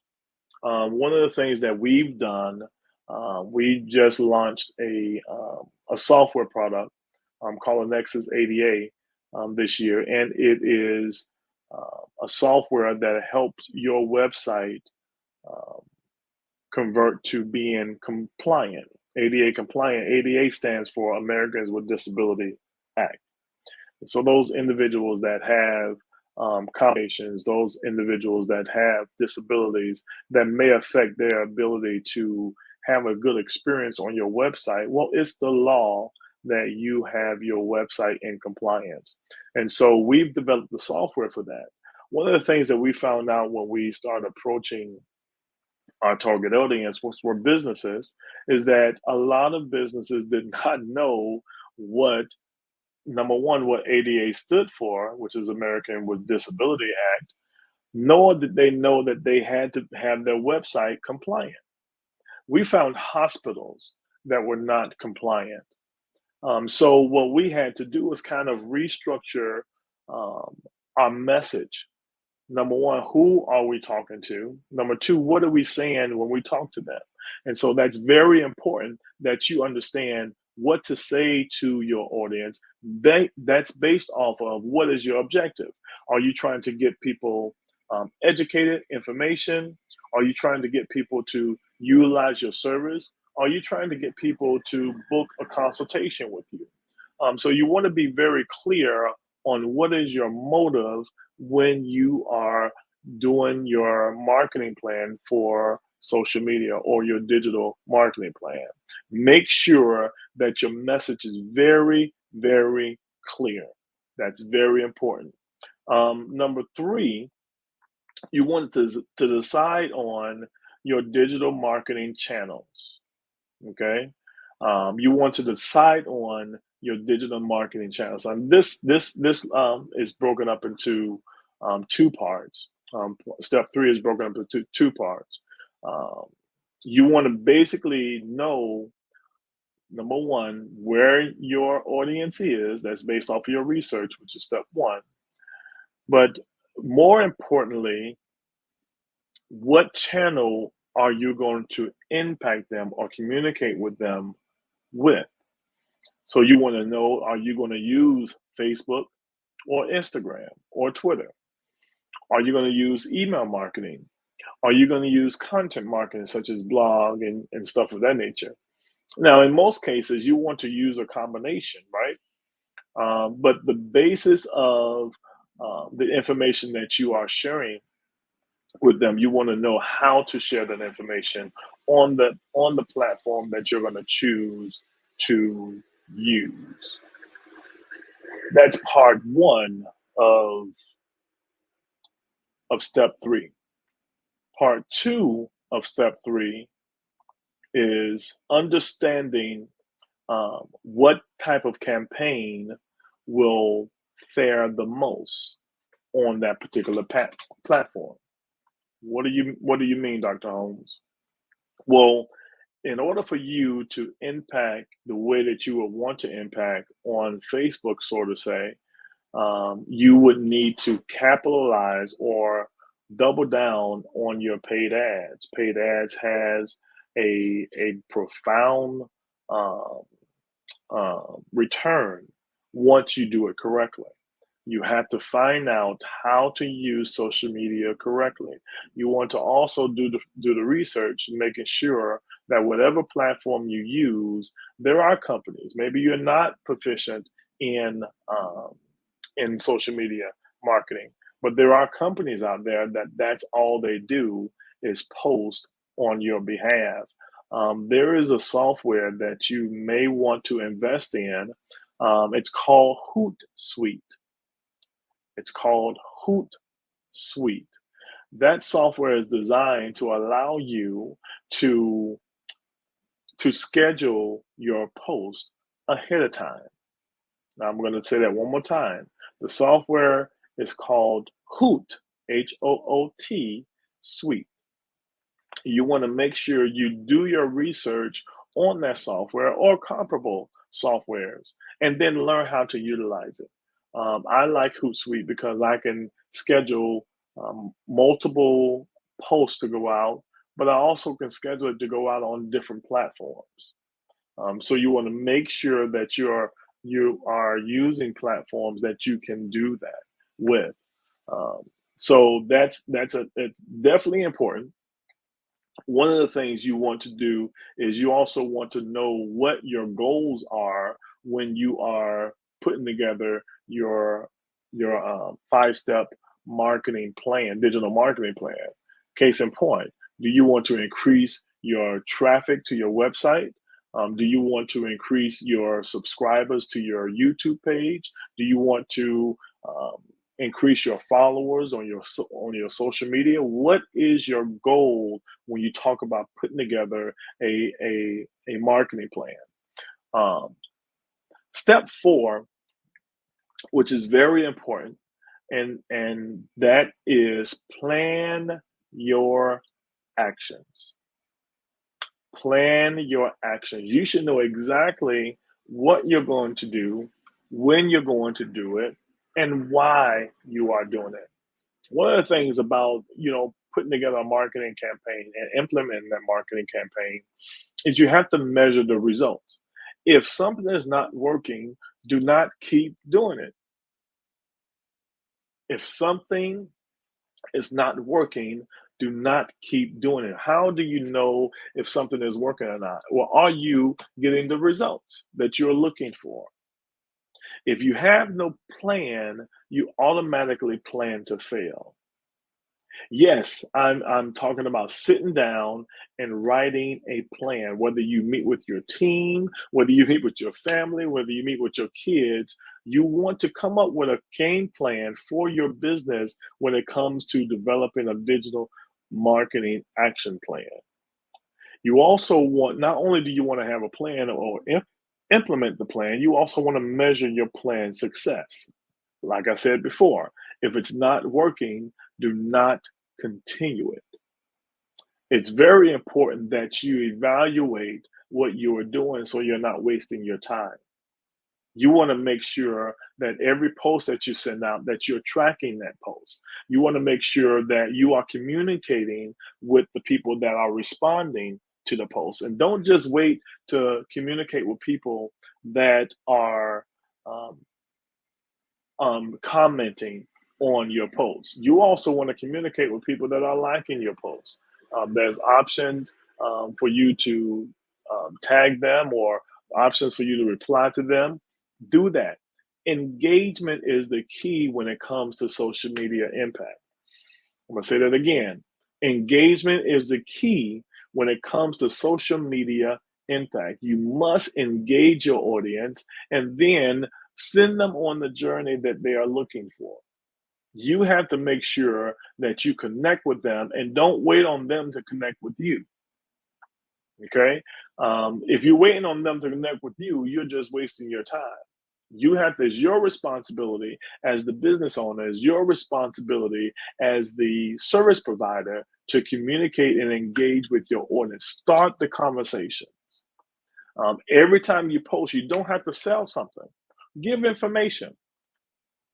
Give information. You want to make sure that you seed or you sow before you sell. You want to make sure that people are being impacted and people are utilizing what you have to offer, and you get the feedback that you need in order to make whatever adjustments you need to make. And I'm going to say that one more time. You want to make sure that your audience give you feedback because, you know, business is a fluid commodity. It's never going to be, okay, this is the way and this is how we're going to stay and this is what we're going to do. And you, regardless of what people say, regardless of how people are what results people are getting, no, you have to be able to adapt to the audience that you're impacting. You can only do that by asking for their feedback. I have people right now on here that's tuning in because I asked them to tune in to let me know how I'm doing as a presenter.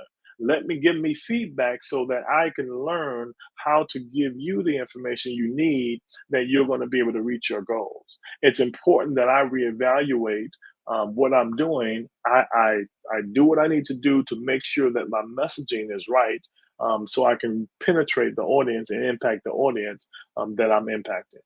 So if you are new in business, if you've been in business for 3 years or less or 5 years or less, one of the things that you have to do is you have to continue to evaluate your successes. You have to measure your success and you have to regroup. If something is working, you keep doing it. If something is, just adjust, make your adjustments. If something is not working, stop doing it. You want to find the people that are doing what you're doing and that are successful in what you're doing, and figure out what their secrets are. Figure out what their plans and what their models are, so you can mimic that success. Success is not brain surgery. Success is not some hidden secret. Success is not something that people are trying to back from you. But we have to do the work. We have to do the work as business owners, as service providers, as product providers. We have to do the work that's necessary in order for us to be successful and as successful as we want to be. Step 5 And again, I want to make sure that I give you some real detailed information that you could take and you can put into action right now. Step 5 is, like I was mentioning, you need to closely monitor your results. Closely monitor your results. When it comes to you putting a plan together, you putting together a website, you putting together, social media posts, you want to look into what is your traffic. Did your traffic increase from the time that you start putting this post out to the time that you are evaluating it? Then if it did, okay, you continue to do that. If you have put a post out and you boost your post, and then your viewers are up, continue to push it. You want to give the information that you want to boost the information that is having the most impact. If you make a post and people are not responding to it, please don't repost that. It doesn't mean people want you to continue to push that. No, you may have to change it up a little bit. Maybe have to reword it. May have to spin it around. But you want to also do what we call split testing. You want to see, what colors work, what messaging work. It may be, how you're wording your document or your post or your flyer. You may need to add video or do a reel to get your message out. You want to make sure that whatever you are doing, you're doing it and it's producing results. So make sure that you check your traffic on your website. You want to also tap into your Facebook analytics, your Google analytics, making sure that you are looking at the numbers. The numbers don't lie. The numbers don't lie. If you are, putting out a message, or you are, working on your digital impact or your digital footprint, and people are not responding, you're not going to magically, get likes out of the air. These are people that are liking your posts, or these are people that are not liking your posts. So you want to make sure you track that. And when you're dealing with Google Analytics, you also have Google Pixels. You also have, Facebook Pixels. And what Facebook Pixels does, it helps you understand where your traffic is coming from. Or when somebody hits your Facebook page and then you lead them to your website, it'll let you, and the analytics or the pixels will let you know that this customer came from Facebook, this customer came from Instagram, or this customer came from X. So you want to make sure that you are tracking your results.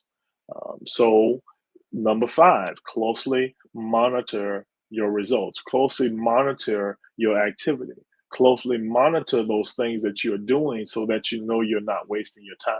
So let's review. Step 1, do your research.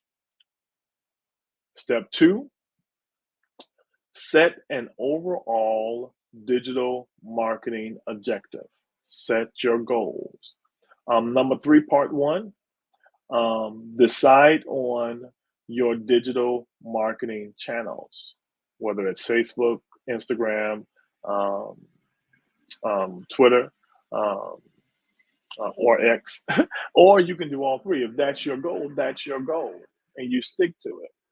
Like again, I said, you want to make sure that you tap into Hootsuite, because that's a software that you can use that you can schedule all of your posts. So if you're going to schedule posts out for 2 or 3 weeks in advance, you schedule your posts and it automatically will post whatever you want to have posted on the outlets that you want to post them.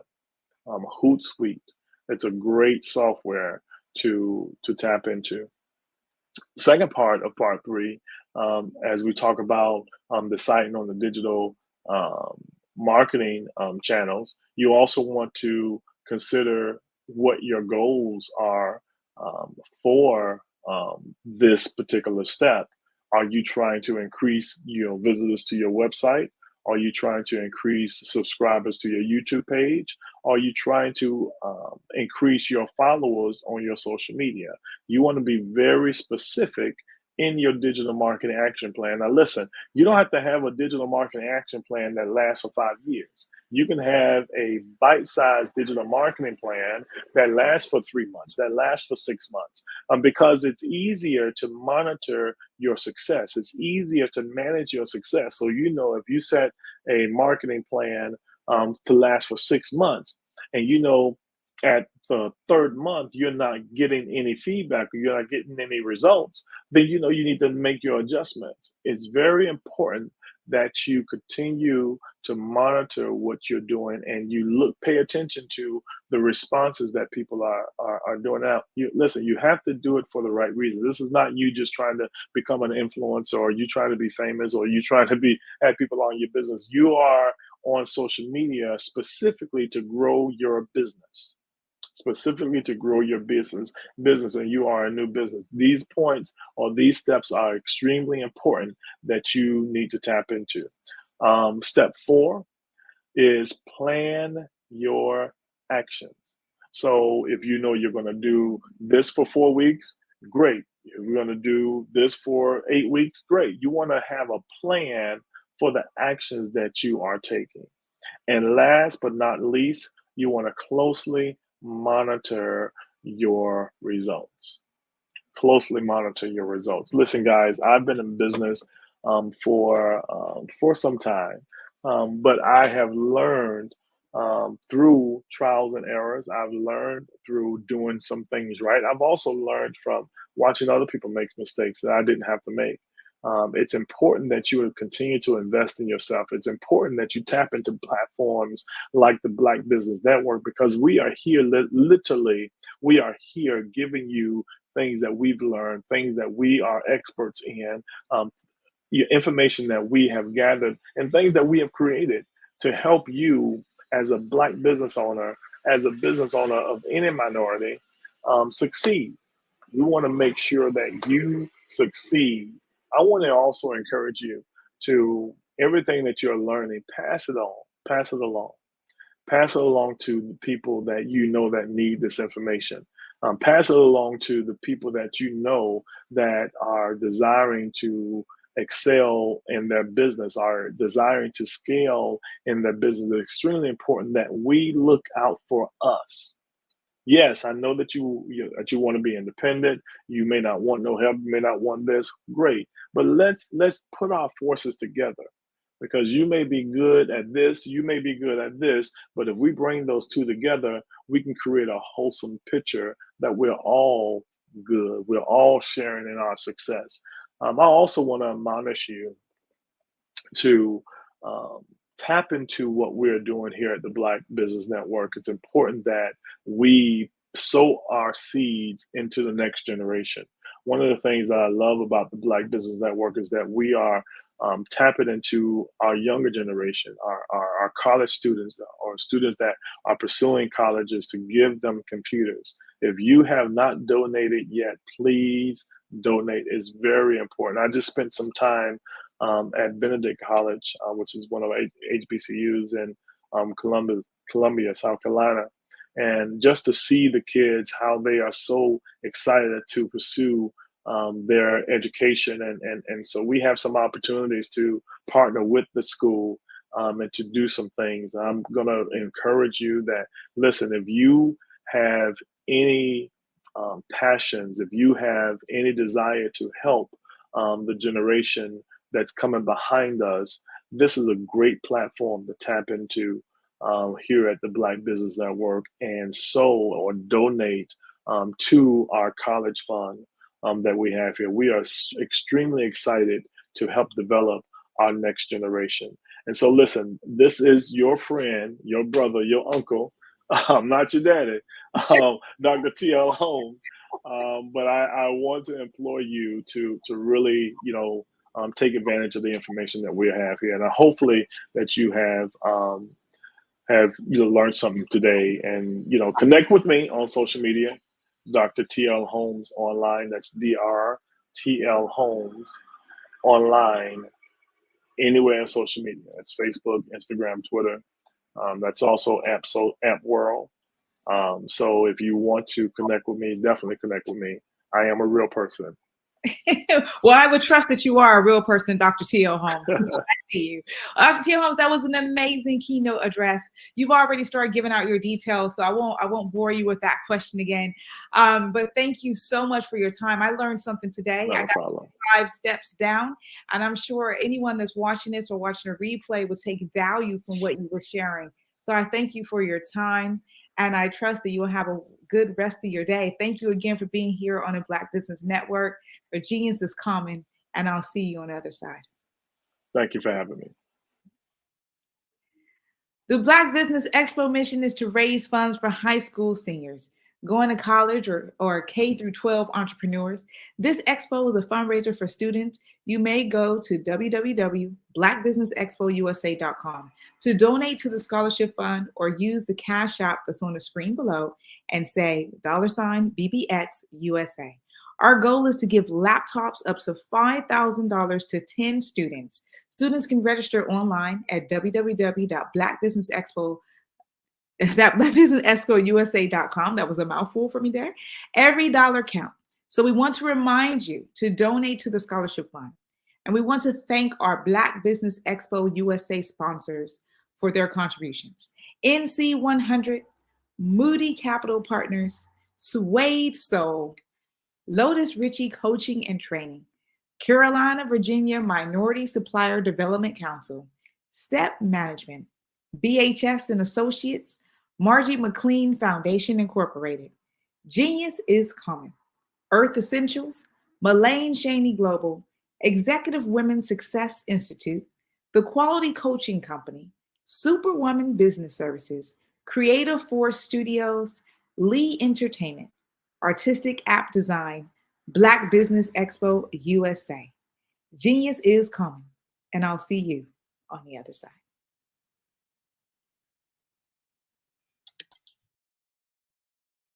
Hi, I'm Barbara Smith. Genius is common. My genius is executive coaching and professional corporate training. As the master executive coach and corporate training ambassador for the Genius is Common movement, I help business owners craft their stories in such a way that you know exactly what they do, what they have, and what they bring to the table. Many times as business owners, we are asked, so what do you do for a living? And we could be crushing in our businesses, but we're not quite sure exactly what to say in a short amount of time. Well, I help you take those stories that are the reason why you're in business and why you're so passionate about your business and craft them in such a way that people are drawn to you as opposed to being repelled by you. Because every conversation, every time you talk to someone about your business, you are excited about it. But are you really conveying what you do, what you have, and what you bring to the table? And do really people understand why you care so much and why they should care that you have the solution to their problem? Well, I'm here to help you with that.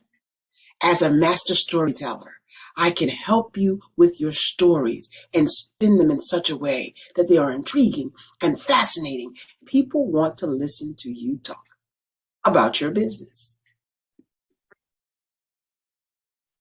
Hello, I'm Dr. Madeline Ann Lewis, President and CEO of the Executive Women's Success Institute. And my genius is helping women accelerate the path to success. You know, I was blessed to have strong women in my life who encouraged, motivated, and pushed me to do my best and to never even think about giving up on my dreams. So I say to women, we must show up to rise up. We have talents and potential, but who will see them if we don't speak up and get noticed? I know that women are a tremendous resource on this planet, and there is nothing more fulfilling than helping a woman tap into her full potential. I do this because I want to be a part of helping as many women as I can to show up, to rise up. I do this because genius is common.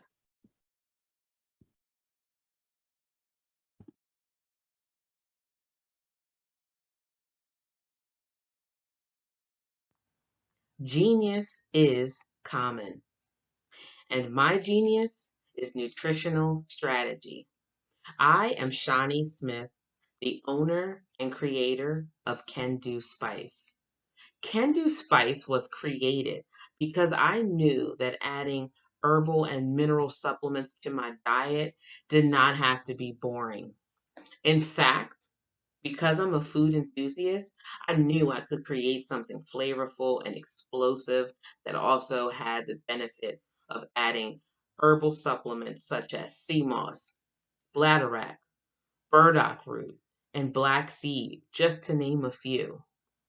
I invite you to take this journey with me where we come together and take control of our nutritional health. It is my way of sharing my genius, the gift of flavor and the healing power of herbs to the world. What is your genius?